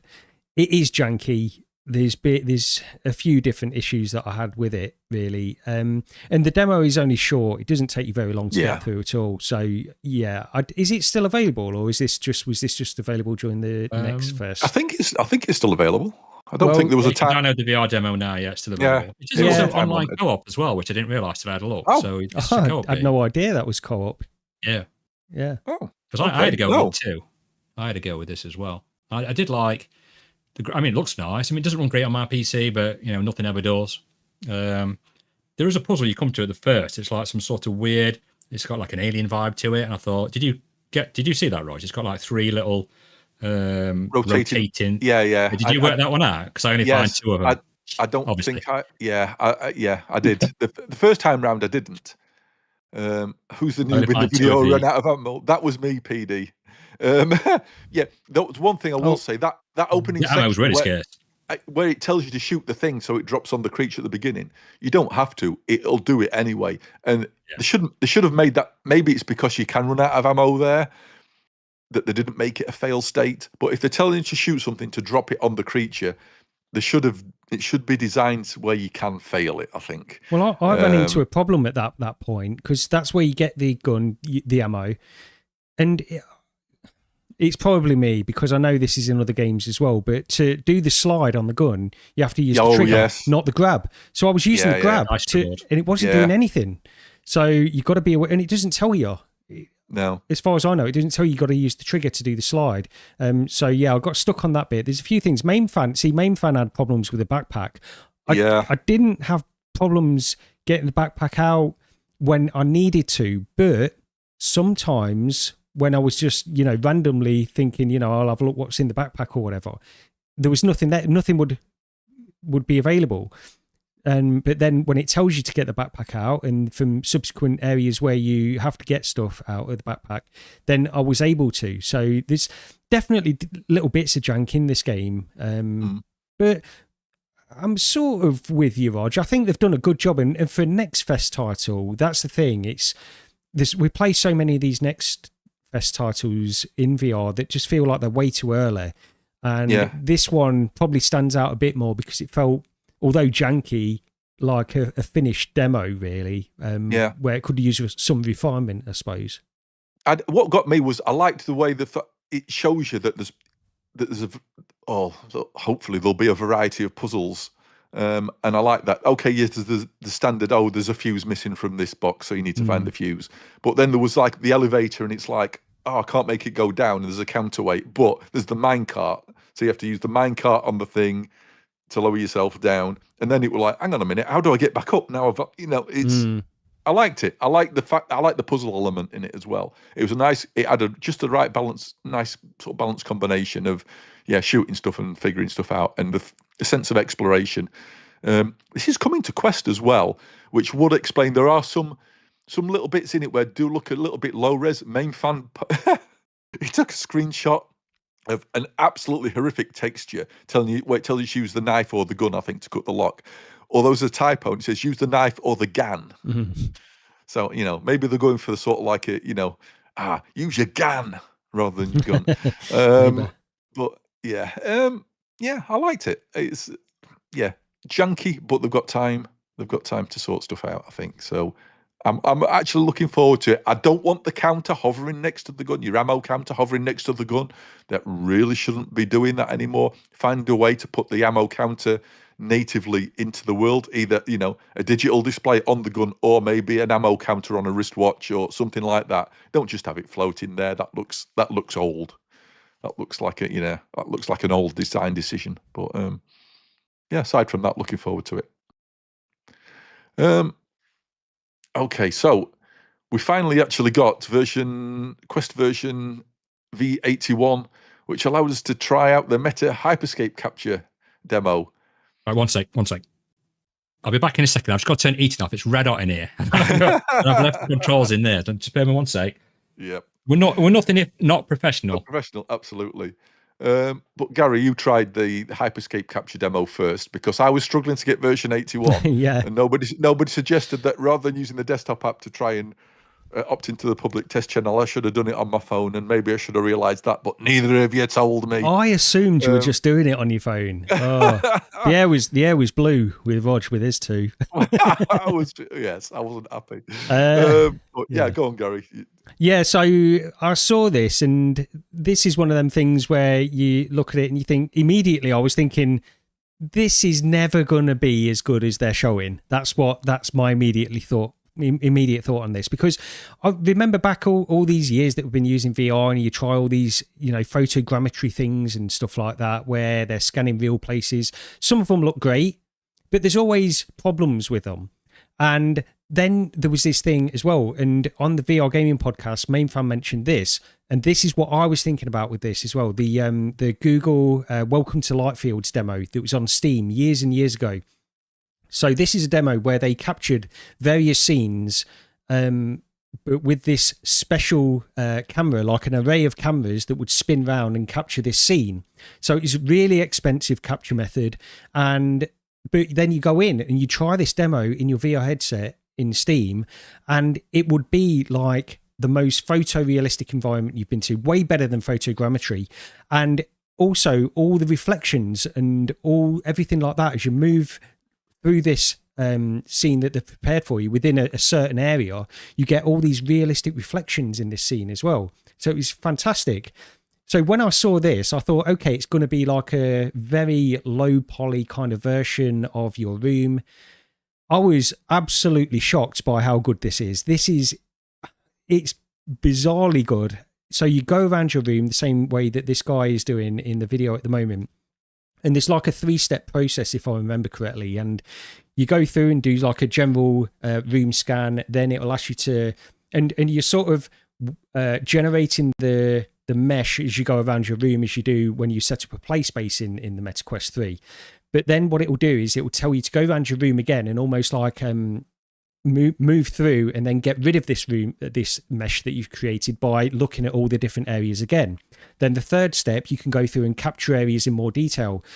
I did this in probably about 10 minutes, maybe less, for my room. And so this is the result that I got in my front room. This is just the old video that I did. This has not really been prepared. I didn't, this is literally just me going in for the first time and just being shocked by how good it is. And the level of detail that it captures from what I felt was a pretty cursory scan. And I feel like I could have scanned this even better by spending more time on that final step and really getting into some detail. It's shocking to me. So under this table, I don't remember scanning that section under the table or anything, and yet it captured it. So maybe I did. Maybe I captured it from a different angle as I was walking around. Then as I walked through towards the back of my living room, I did not go into my kitchen at all over to the left here and scan that. I didn't do anything. I just glanced into the kitchen and it's captured it in this level of detail. It's captured the fence and the garden outside in literally seconds. I can't understand how it's done this. So I was absolutely blown away by this. You can see some distortions on the wall there next to the kitchen as well. And there are a few distortions. If you look in the mirror, you can see where I was sort of moving around when I was capturing, and it's captured my image in the mirror, but it didn't, it's obviously just like a little bit of a blur. But all the reflections of everything move as you move around the room. So you can see on the floor, the window at the back of the room there, the window is reflected on the floor, and as I move it, the reflection moves realistically as well. So it's using Gaussian splatting to create this. Absolutely mind-blowing to me. And the use cases for this are, first of all, sharing your play area and stuff like that. Your real world, you're sharing your real world for people that are interested. But it's just like, it's almost like a time, you're storing a 3D photo of an environment. So you can look back on this. I could see, the room I lived in 30 years time, and rather than it being just like a photo, you've got a 3D environment that I can walk around. So storing stuff and just having it as like a reminiscing device and stuff like that, I think it's fantastic. So I think because it's in beta at the moment and you can't share it, you can only store it. And yeah. I should mention quickly as well, after you've scanned the room, it can take a few hours for it to actually process. It's processed server side, and then it streams it from the server when you want to view it. So you can store a number of different environments. But yeah, shockingly good. This is like up there to the level of what Google was doing all those years ago with that really expensive array of cameras. This is as good, if not better, in my opinion. So, and you can do it yourself, with a £500 headset. So yeah, loved it. Yeah. I did have a go. My results were, I don't know, I found it more disappointing. I'm sure your scan's way better, but then again, like we've gone over this before, the lighting in this, I mean, you can see it on the webcam now. The lighting in this room is bad. It's very bad. Even if I open, although I've got the curtains closed at the minute, because if I open the curtains now, it actually washes out the webcam and makes it even, bizarrely, makes things even darker. I don't know what's going on there. But yeah, I did try a scan, and it looked fine from when you were looking at stuff from a distance, but the close-up stuff, what I did, and admittedly, maybe I just needed to take my time more, because it did keep popping up warnings saying you need to slow down. Oh, right. So yeah, I didn't get that. Oh, real? Okay. No. So maybe I was just being a bit impatient. What did impress me was if you got like wires hanging down from somewhere, like the headset wire hanging off my desk down onto the floor, it was clear and that was sharp. That was clear. And, it picked out little bits and pieces remarkably well. Like I scanned into the kitchen, into the hallway, and my bike in the hallway as well, the spokes on the bike even. It's like, that was proper impressive. But when I say I looked at that, I've got like old ZX Spectrum in here, or even my keyboard. When I looked at those, there was literally no detail on the keys at all. See, that's more in line with what I was expecting this to be. I was expecting not that level of detail. Yeah. And since you told me about that, I went back into this scan, and when I've got a brick fireplace, and I went really close up to those bricks, and the texture detail on them is unbelievable to me, considering I didn't get very close to those bricks when I was originally scanning them or anything. And this is, I think it's a surprise how much it captures with having, almost, it feels almost like just glancing at certain things. And yet maybe other stuff it's not captured quite as well, because there is areas where it's missed and it's slightly blurry and morphed and stuff like that. But yeah, overall it was great. I was just trying to show Pickle that I actually got the specky on my desk here. I don't think the camera's going to pick it up. The auto adjusting thing keeps. That's probably how it looked in the Hyperscape. Yeah, that's absolutely how it looked. But yeah, I mean, it is impressive. To say that he can do it with the headset, this is the thing. This is what blows my mind. He's doing it with the Quest, and those cameras aren't absolutely great. So yeah, the fact it can actually do that is pretty mind blowing. And I know we've talked about this, Lee, about whether there'll be a Quest 4 or whatever. I'm convinced there will be. Lee's sort of convinced that there might not be. If there is, then it makes you wonder what a Quest 4 could do. We'll see. But yeah, it's impressive. Yeah. It's definitely worth a try anyway. As long as you're on V81, then you can give this a try. Capture different. I'll have to try it because I've not done my room yet. But because my missus is usually at the PC here, she's at work at the moment. Otherwise, she'd be sat here. And she's that still while she's playing a game. I could probably get away with scanning her sat at the PC. I think I saw. Is it Atom Bombarded? She tried to scan her husband or something, and it sort of come out slightly sloth-like because he was moving a little bit, things like that. But yeah, I'll have to try and scan it. But just very quickly, off topic slightly, I know I spoke to both of you about this. Has anyone else got on the Meta app the ability to upload images from their phone that they're taking to the Meta cloud, and then you can view them in your headset in either 2D or 3D? Because I've got that option. Gary had some issues with Apple, so whether that's blocking it, and Roger hasn't got that yet either. That's the only thing. And it works really well as well. Yeah, you show me where the option is in the app, and I'm on the latest version of the app, and it's not. I don't have that option, or this was a couple of weeks ago, wasn't it, when I tried it? So unless they've updated it, but I don't know if Apple are blocking that because they've got their own inbuilt 3D. This AI. It can turn all your photos into 3D anyway on the phone itself with their own AI in the latest update. So I don't know if they're blocking that kind of feature or I don't know. I honestly don't know about that. But I mean, I did put some of the holiday ones on. I took, and they look great, and they work really well in 3D as well. So if anyone's not noticed that, have a look on your Meta app, and there's a little in the gallery thing. It just comes up with an option to upload to Meta. So there you go. Try that. Yeah. That's weird. Duck Stew says, strange, I'm still on version 79, but I swear room scanning was something I've done. No. It's supposed to it would only work once I'd actually got V81. But I mean, who knows? I don't know. I think you can scan your room for the layout, can't you? For the floor layout and the walls and things like that. Normally, so it's got your boundary. Yeah. That's for your boundary and stuff, for mixed reality apps and stuff. But this literally makes it's supposed to be. I think the correct pronunciation's Gaussian, not Gaussian, but I always say Gaussian. But this is basically makes a Gaussian splat, doesn't it? So Okie dokie. Next up, our final one, Crafting Crimes. Okay, so this is free to try on the Quest store. I don't know if additional ones are going to be paid or what, or I have absolutely no idea. But I think, Lee, you mentioned this, and then I think I spotted it. Michelle mentioned it on the Discord as well. Yeah, I spotted it on. Just popped up on the store, and I thought, well, this looks interesting. I wonder what this type of thing is, because it is mixed reality. Now, I'm not a massive, huge fan of mixed reality, but this works really well, and it's a lady that does like miniature houses, and she does miniature things, don't she? And this is because it's a crime thing. I've just been watching the Ed Gein thing on Netflix, so I mean that's why I thought, I wonder what this is. I'm not saying that Ed Gein thing, it's not a good bloke by all things, but if they do like the Ed Gein house, or they do Jeffrey Dahmer or various other ones, I think they're doing. I'm not sure which one they're doing next, but this is the Lizzie Borden one, right? Which is I think the next Netflix story that they're doing as well. In the Jeffrey Dahmer, Ed Gein kind of way, and it kind of goes through intricate details of how the house is laid out, and they've even got the same wallpaper and the furniture they use, and how she's made the model, and it talks about the crime and how it happened and what happened that day, and it's really, really good. I thought it was very clever in the end. The presentation on it is excellent.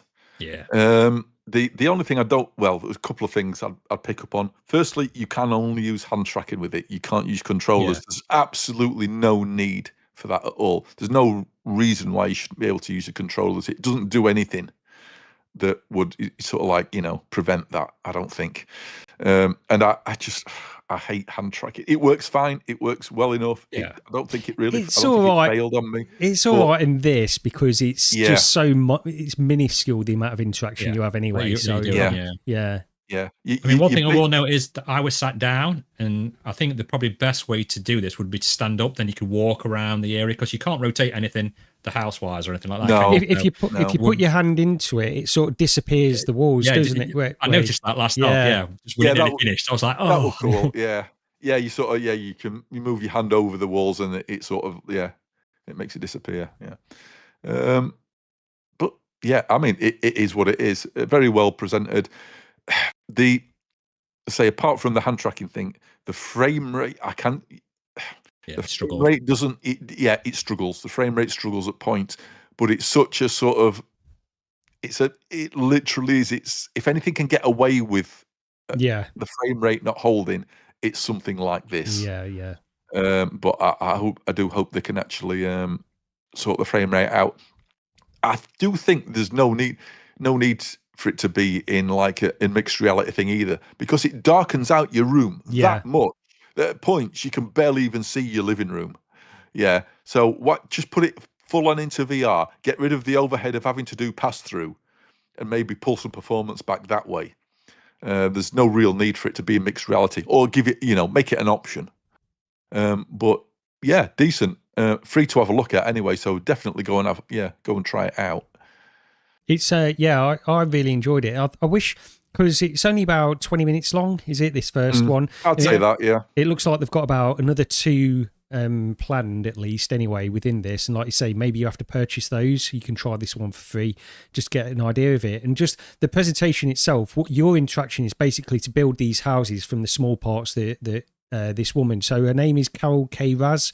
She's a miniaturist. I've never even knew that was an occupation, but apparently it is.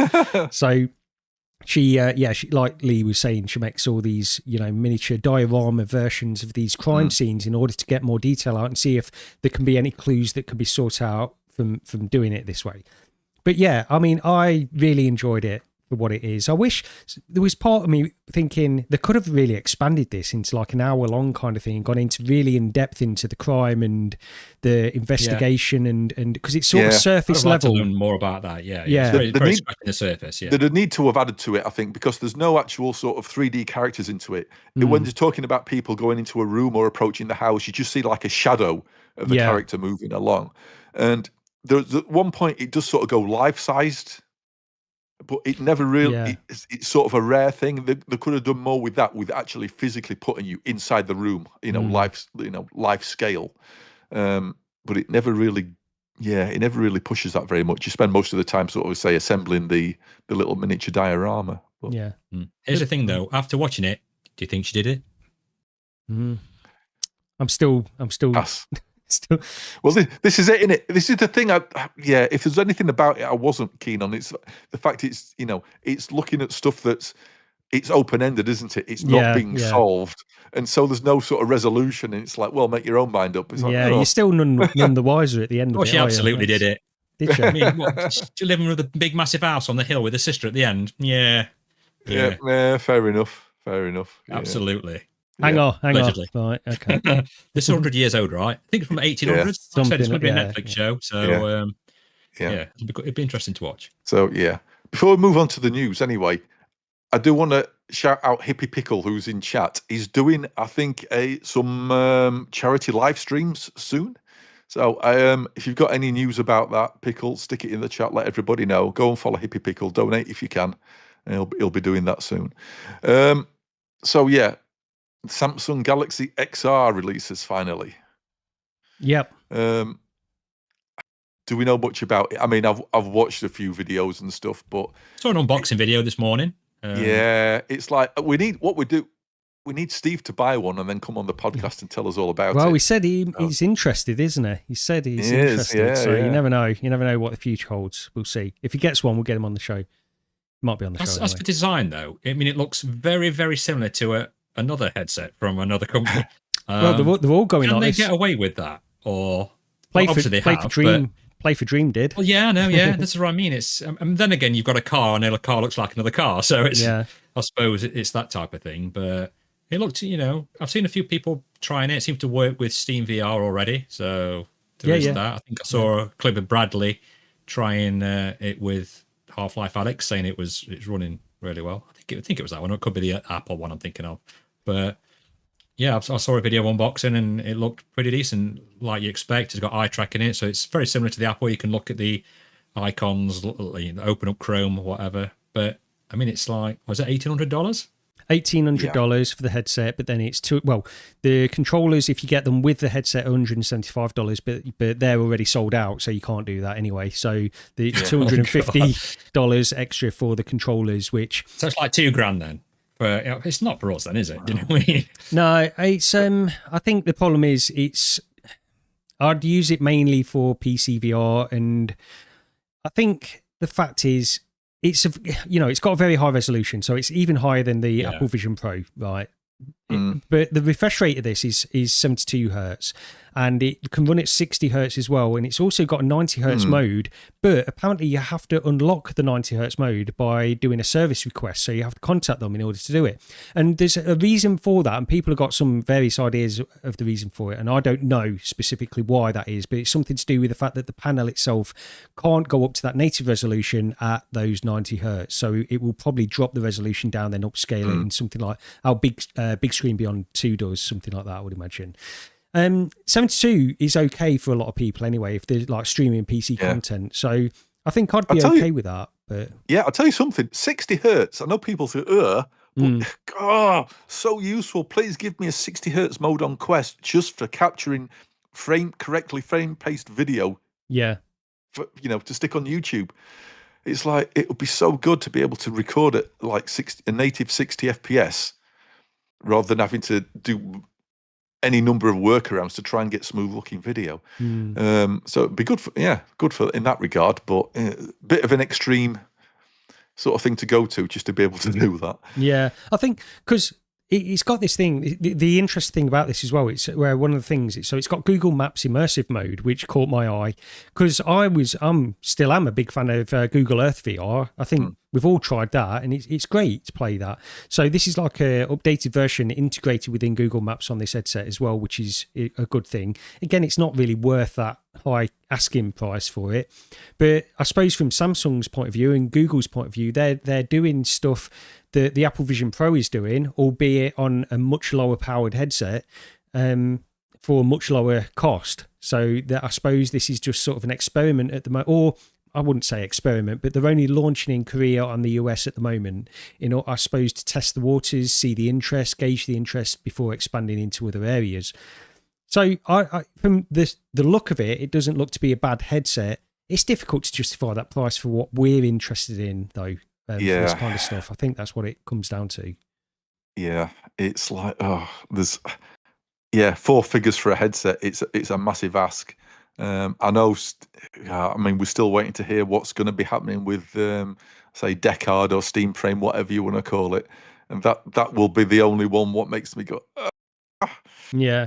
I don't. This is where I think Meta's missed out because they've released the Quest Pro way too early. If they release that now, with upgraded optics, maybe from the Quest 3 or something, with the face tracking and and all that, what goes with it, for £1,100 or whatever it went down to, then I think they do really well with it if they got this integrated with the same sort of thing, because it's using the architecture, using the same thing what Meta uses or something, or it's a slightly higher version than it's basically the same as a Quest 3, but it's a slightly higher version of the Quest 3 CPU, but not, in performance terms. So if it is the Quest Pro now, I'd probably buy one of them. Yeah, I think that the Quest Pro, it was, for what it was, and at that time, it was just a bizarre product because they were known for releasing these very, very low cost Quest 2. Then they had this Quest Pro headset, which was $1,500, huge amounts of money more with the same processor. And fair enough, you get the eye tracking, you get this pass through, and slightly better panels, face tracking, and things like that, which are important to some people. But for a vast majority of people, they don't care about that, or even if they do, they only care about one of those aspects. They don't care about all of them. So it was the wrong product at the wrong time for that amount of processing power. And the thing is, the Apple Vision Pro, it's got massive amounts of processing power on it as well. That's the thing that makes that. Well, it's one of the things, I suppose, that makes it expensive, along with a lot of other things. But this Samsung one doesn't have that level. It's not got the level of processing that the Apple Vision Pro can do. And yet it can probably do a lot of the things that people want to do with it, which is media consumption, just as well as an Apple Vision Pro in a lot of cases. But yeah, we'll see. I don't know if there is a Samsung store in Leicester. I don't know if they'd ever have these if it gets released over here for a demo. But, I'd love to give this one a try as well. Yeah. It's just a head strap as well. I'm always dubious when it's a head strap that's fixed and you can't mod it. It was using the original Quest head strap. Nobody. I've heard people say it's really comfortable, but if it's not got pivots at the side, I like it to have pivots so I can move the back up and down. Yeah. I've got like a weird sloth Goonie shaped head. So the ones that's straight like that sit at the top of my head and they're really uncomfortable. Yeah. So I'm a bit, whether it's a price thing or a durability that they think they're going to break, so they've got to replace all the speakers and all that type of thing. So one piece, I don't know. Even Apple have updated the Vision Pro, haven't they? With the they've got a new head strap on it as well. So that goes over the top as well as supporting you at the back. The weird thing is on this Samsung one though as well is I didn't realise you can see it on this video though. I think I did know about this, but it completely slipped my mind because it's on no marketing material that it has a separate battery pack. So this strap doesn't even have a battery in it. It's a rigid head strap with that bulky thing on the back, and it doesn't even have a battery integrated into it. And then you've got this extra battery pack, which is the same as what Apple Vision Pro are doing. And that's the thing. I'm okay with that for a lot of stuff, but you just think they don't ever show that on the marketing material. You look at a picture of this headset shown in isolation, and it's got nothing to do with the cable. There's no cable shown. And I think people do forget about that, the fact they've got this extra battery as well. I know you can alter the pads on the person I watched. I can't remember his name. I do apologize. They've got different width pads at the front, so of your forehead, so it can push you further away. But obviously, that will lower the FOV that you can see as well. And they've got like these light sort of light blockers that you fit underneath, but you've still got a gap at the sides. So I don't know. But saying that, I just use the Fit Quest 3 one now, and I don't care. Oh man, I was, because I've been playing Memoreum, I wanted to try and block out a bit of light, so I put my old facial interface back on, and within like 15 minutes my face was drenched, right? And it's like, now take that off, put the Fit interface back on with the with the airflow. Although I tried to block out the top holes at the top, so like my light in the ceiling isn't sort of like drowning out the screens or anything like that. You've got tape over it. Put some PVC tape over it. That'd probably be a better idea. Yeah, I just got a bit of old rag and jammed it in there. see, I wouldn't use it for Memoriam. I was thinking about this, maybe because I was thinking in my office, if I turned all the lights off, then I probably would use the open facial interface. But then, is it going to track properly in my office? I don't know how much. Well, yeah, I mean, if you had a Quest 3, a Quest 3S, sorry, it probably would track because that's got the IR emitter on. Yeah, it has. Yeah. Although I will say, I was saying this to Lee earlier on. Since version 79, I think, I have not had any low light warnings in my room, because it used to do that all the time. Even if I turned my light up to full, it would, it'd moan about the lighting's too low for proper tracking. I've not had that in months now. Yeah. I can even leave my light at 50% and it still tracks fine, and with no warning. So that's pretty good. So they've obviously sort of like, tweaked their sensitivity settings yet again, but we'll see. So that surprise one, sort of, I wasn't expecting this at all. Microsoft Flight Sim 2024 is coming to PSVR 2. It's like, really? It's like, because I mean, to get this running well on PC, it needs a bit of a beast, unless you want to sort of really sort of try and lock it at a lower, FPS.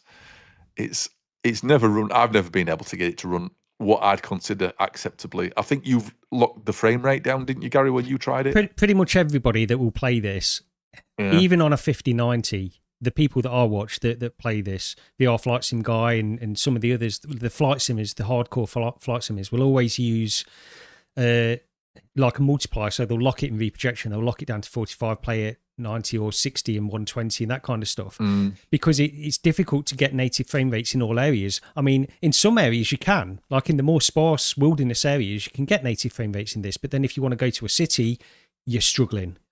So a lot of people will just lock it. This is the thing.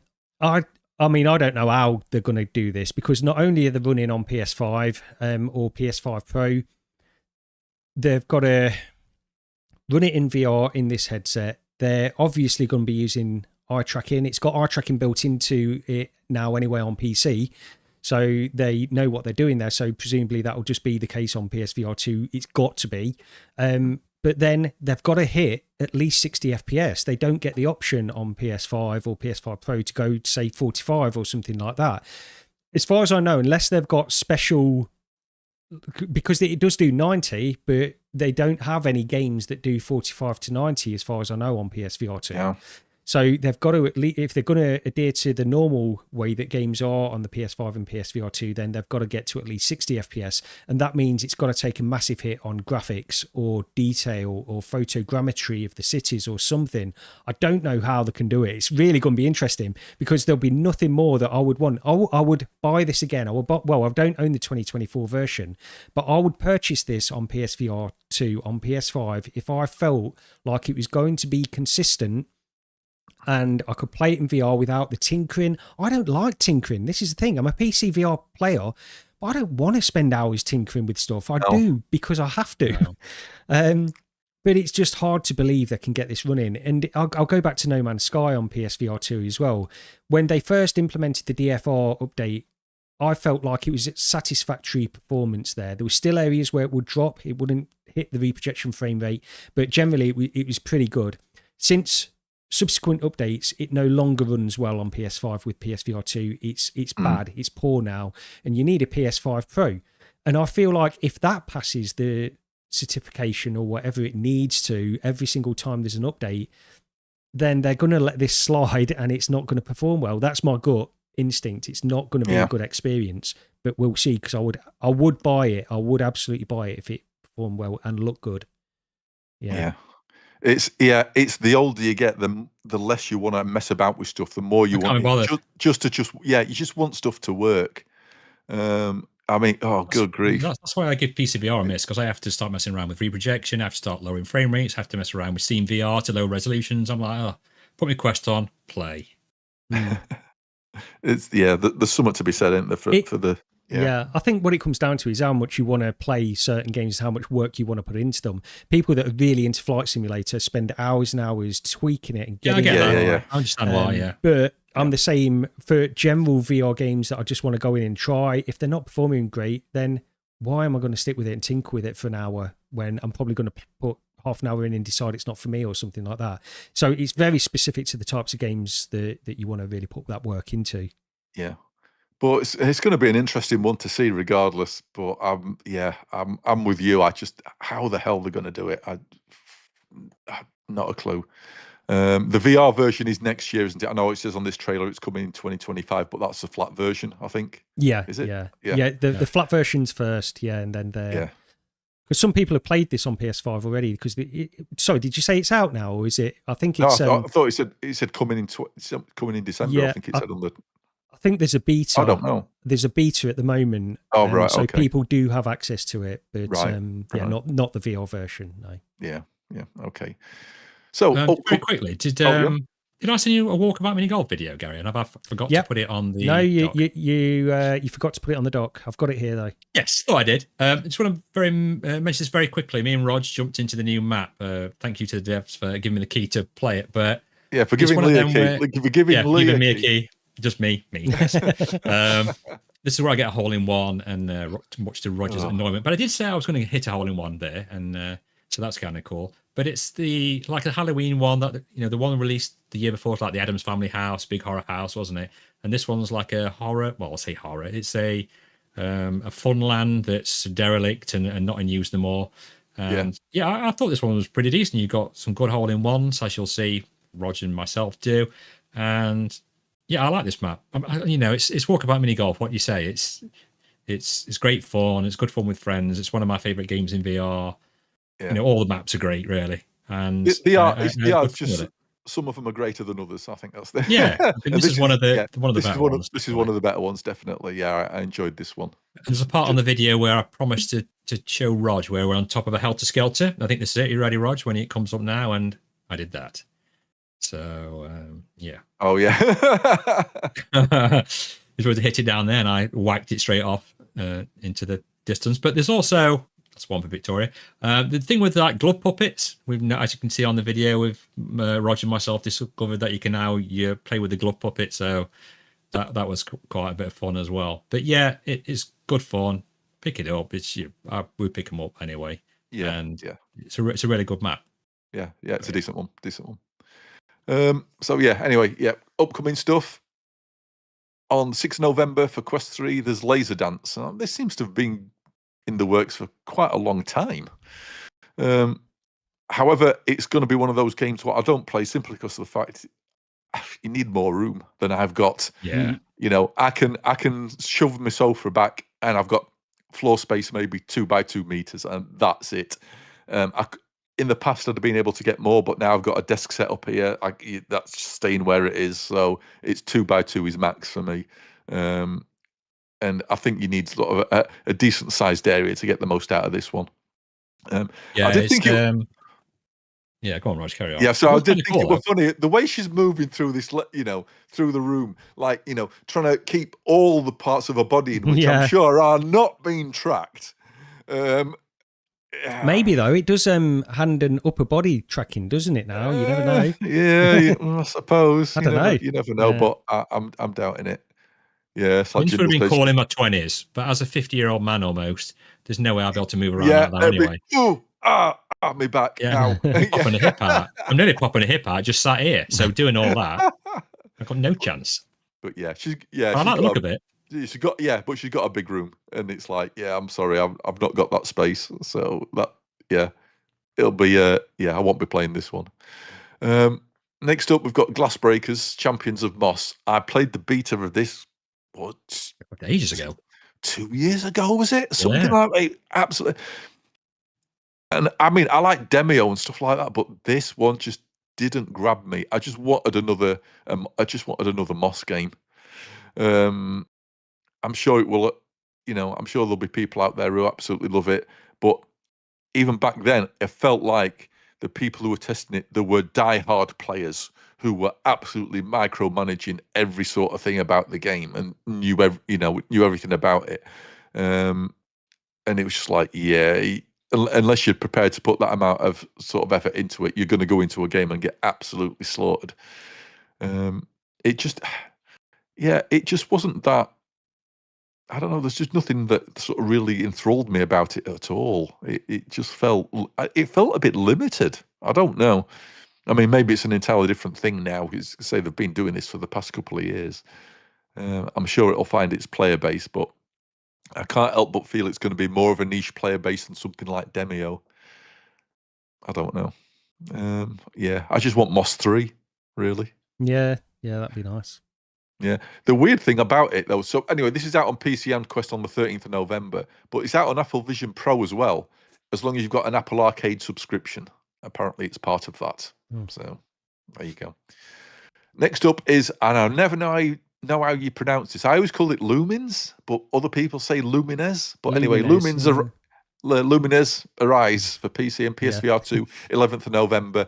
There's a demo out at the minute, but the demo isn't VR, unfortunately. So this is by Enhance, who you'll know from sort of stuff like Res Infinite and Tetris Effect. So yeah, trippy visuals, no doubt. I've still got. I was gonna put the box on the table. I've still got this on the Vita. I've still got the boxed version of this on for the Vita. It's a game I always really liked, but I was always also really bad at.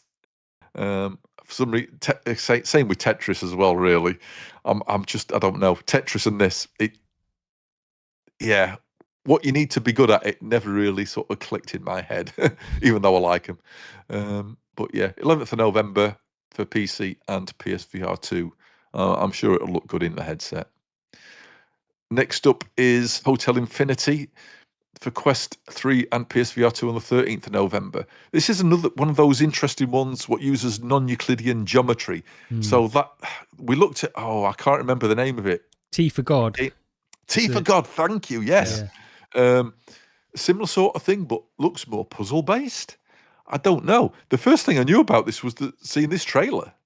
It's like, We may have had an email about this in the last couple of days. Oh, I never. I'm really bad at. I'm really bad at checking the emails because this is man. By.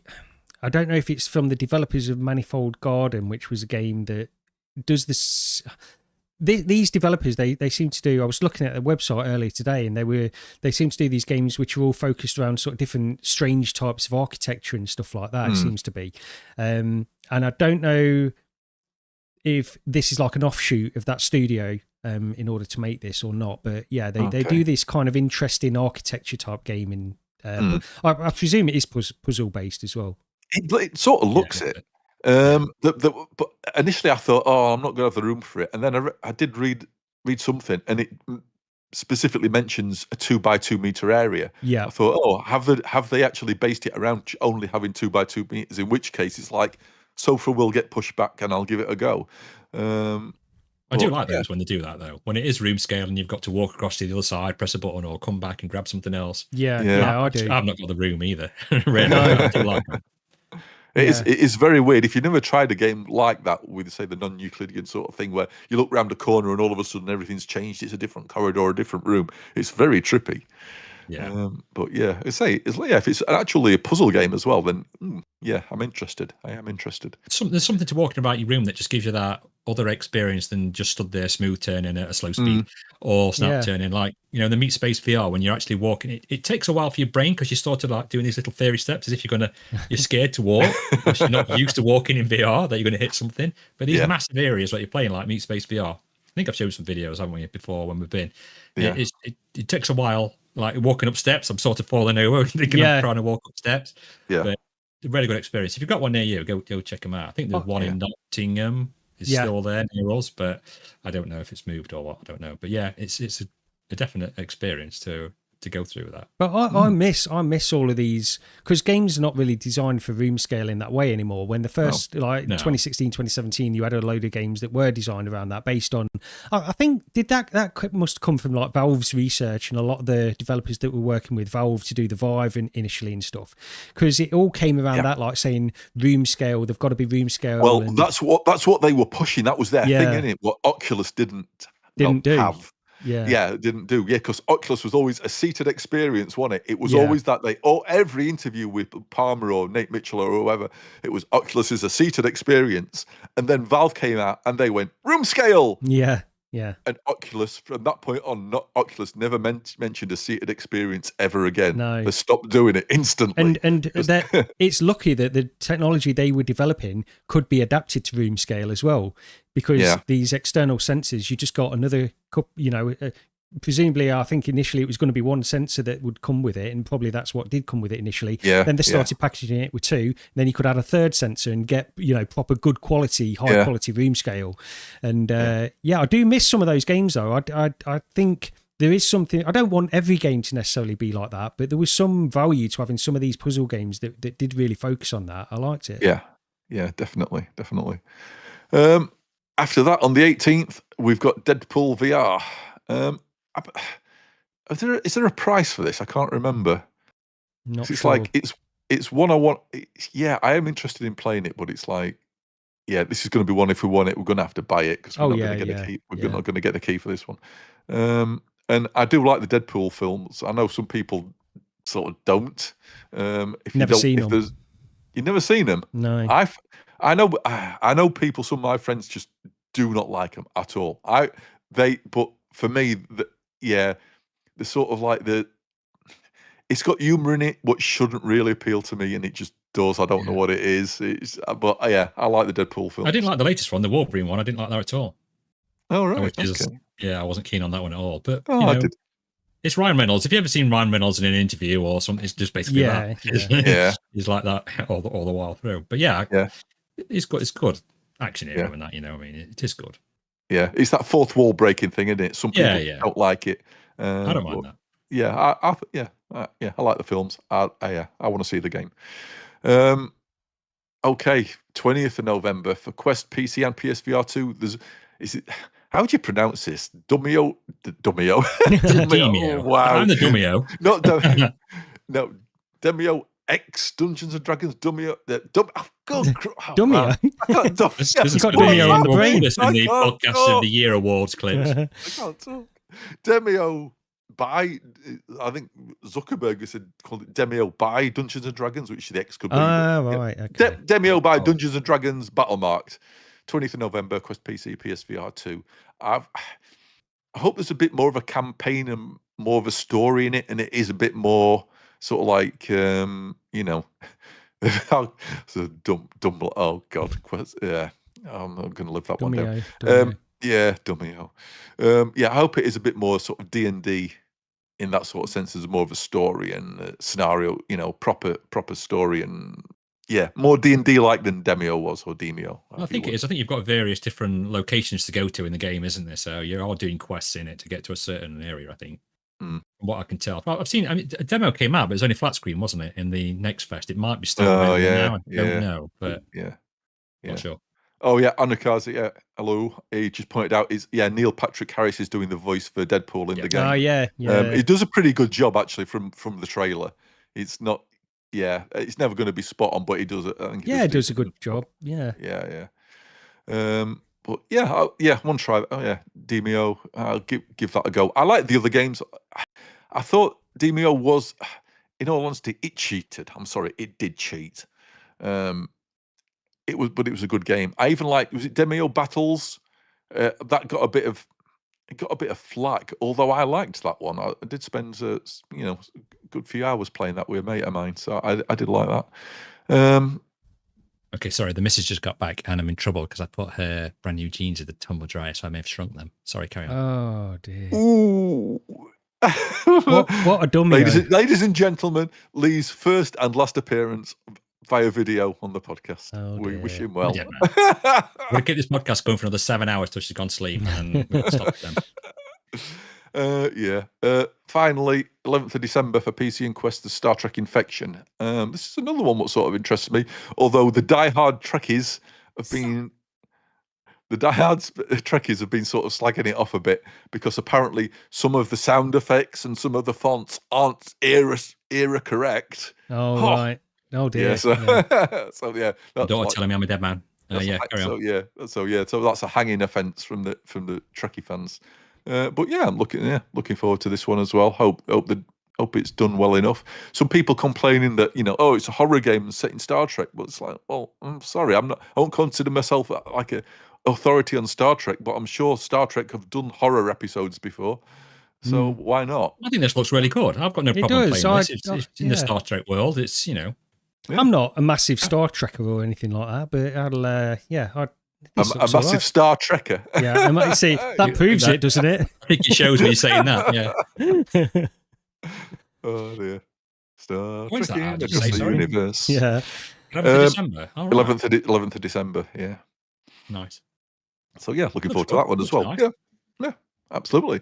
And then we've got anything else depending on time. So we've got Lee's story to get into. I think we do have a key for Memoriam. Yes. Yeah, Yeah. I forgot about that. It's actually a key that Mike from VR Oasis sent me to have a retail key, and I said, I'll just give it away. I'll just play the preview app. I'm not fussed about that. So if you're interested in possibly winning a copy of Memoreum, recenteredpodcast@gmail.com. Find that below it should be in the description. It is. Yeah, it is. Or message me on our Discord if you want to enter alternatively, and we will pick message on this video if you want to be entered, and we'll put it all in a big circle thing. But make sure we can get in contact with you in case you win, and we'll pull out a winner in a week, so the audio listeners have got a chance to enter as well. But thanks to Mike for the key anyway. So Lee, you joined a religious cult or something? What happened there? Right, okay. This is what you've all been dying to wait for me to tell you. Shall I start the slideshow? Start it. I'll just go through it. Anyway, so we're on this island just off of Italy called Ischia, and it's right at the bottom of the island. It's called, I think it's San Angelo. Very picturesque. You can see it on the videos there. Now, unbeknown to me or anybody else on the holiday that we went with, it was a 3-day religious festival that was happening.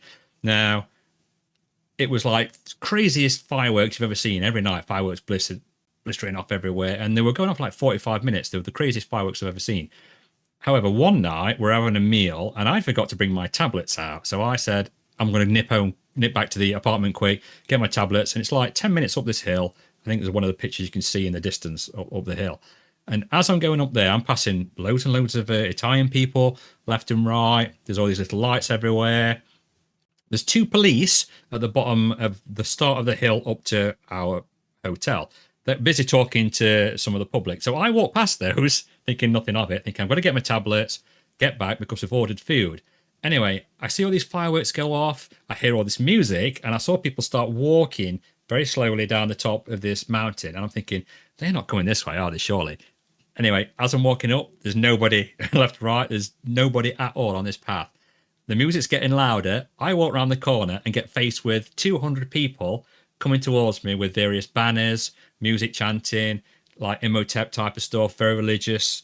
There was even like people dressed up in Navy uniforms. There was priests there waving these incense things about. And I was like, oh my God. So I jumped out the way into this door out the way. And as they're walking past, you can probably see on some of the pictures that I took them very quickly, they're carrying this giant like Ark of the Covenant type thing with this, or if it's St. Michael on or whatever, it tells on the story. I'm sorry, I'm not really, I didn't really check to see what it's about. I know it's incredibly religious for these people because they kept telling us how popular this was and how it was very sacred to them. Anyway, as I'm stood there, I get a text from my daughter saying, how long are you going to be? Because food's going to be coming out any second. So I took the conscious decision to join the procession on the way down. So I jumped in like that and carried on walking. And I got a few side eyes just say, what the hell is going on? Because they're all dressed up pretty. And I'm in like a check shirt, grey shorts, and my bright red Adidas trainers, just like that, walking down. It's that point I thought, what is that noise? And I looked like that, and there's a massive drone videoing it all. Oh no! There's this huge procession of all these people, and I'm walking down, and as I'm walking down, there's the public either sides, and I can see them looking at me to say, what's he doing? And I'm starting to go red and start to panic more. But luckily, after about 100 yards, they turned off right to this church, and I sort of like jumped out and carried on walking like that. Past the police, who were like this to me as I walked past, and I was like, just carried on walking. So I don't know if it's like you have to be really well in to get into this procession or not. And one of the videos, well, the only video you can see where they're carrying it past, that was at the restaurant. So we're at the restaurant eating food, and I went, you never guess what just happened to me. Anyway, whilst we're eating the food, you know, the music, they start walking past the restaurant where we sat, and I think there's a bloke that looks a bit like Einstein, and he kind of like glances over to me, and I'm like, Did it? Yeah, if you watch the video, it kind of God. glances as to say, wait a minute, that's that dude that joined in when he shunted one. And on the videos, you can see, yeah, they all walked all the way down to the bay, and there was like a massive band going on and stuff like that. So yeah, I joined that procession, which is very sacred to them. And I see that guy. He's just looking at anyone. Yeah, he does look at me. So yeah, he looks across there. He just say, yes, that's the dude that jumped in front of us. So that was the story. Yeah, and I told them at the hotel, and they weren't best pleased either. But you know, it's what happens. But the fireworks, they're amazing. There's one side of the island. It goes on for like 2 miles, and the fireworks were popping off for like 45 minutes all the way down this island. That's where we had a meal and we sat and watched it all going off. But yeah, that's the story of when I went to Italy and joined the religious ceremony. Oh dear. Wow. Could only happen to Lee. That's it. And he's not allowed back. No. It's just the walking up like that. You're walking up and all of a sudden, and they're like carrying that thing. You're like, I jumped in this doorway, and they're all like, what's he doing? Why is he up here? Wow. Which I presume the police would have stopped me if they hadn't been talking to the public. But yeah, I just carried on walking, thought nothing of it. And then they put it in the town. There's one picture where it's in like the town square, and they're all coming up, and everybody were praying to it and all that. So that was there the next day. I was like, I've seen that close up, like this close. So yeah, that was it. And yeah, talking of it being it, I think that's all we've got, unless anybody's got anything else they can think of. I've forgotten about. I'll cut all that bit out of the audio podcast, by the way. So that's a video only limited thing every time. But yeah, no, just say again about the meetup in November. When is it? December. I've forgotten December, already. December 4 days before my That's birthday as well. So if you want to bring any gifts, you're more than welcome to. That'd be great. But yeah, December the 6th in Leicester, the Retro Computer Museum. Come along and hang out with us for the afternoon. If you want to embarrass Gary, though, pick up a copy of his book off of Amazon, bring it to the museum, and make him sign it in front of everybody. Horrendous. Did I sign yours there? Did I sign yours? No, you sent me. No, Lee's. I think. Lee's. Mine yes, says, Lee's. I don't know if people could be able to see this on the video or not. Just so. Mine says, to Lee, #ProGamer, hope you enjoy.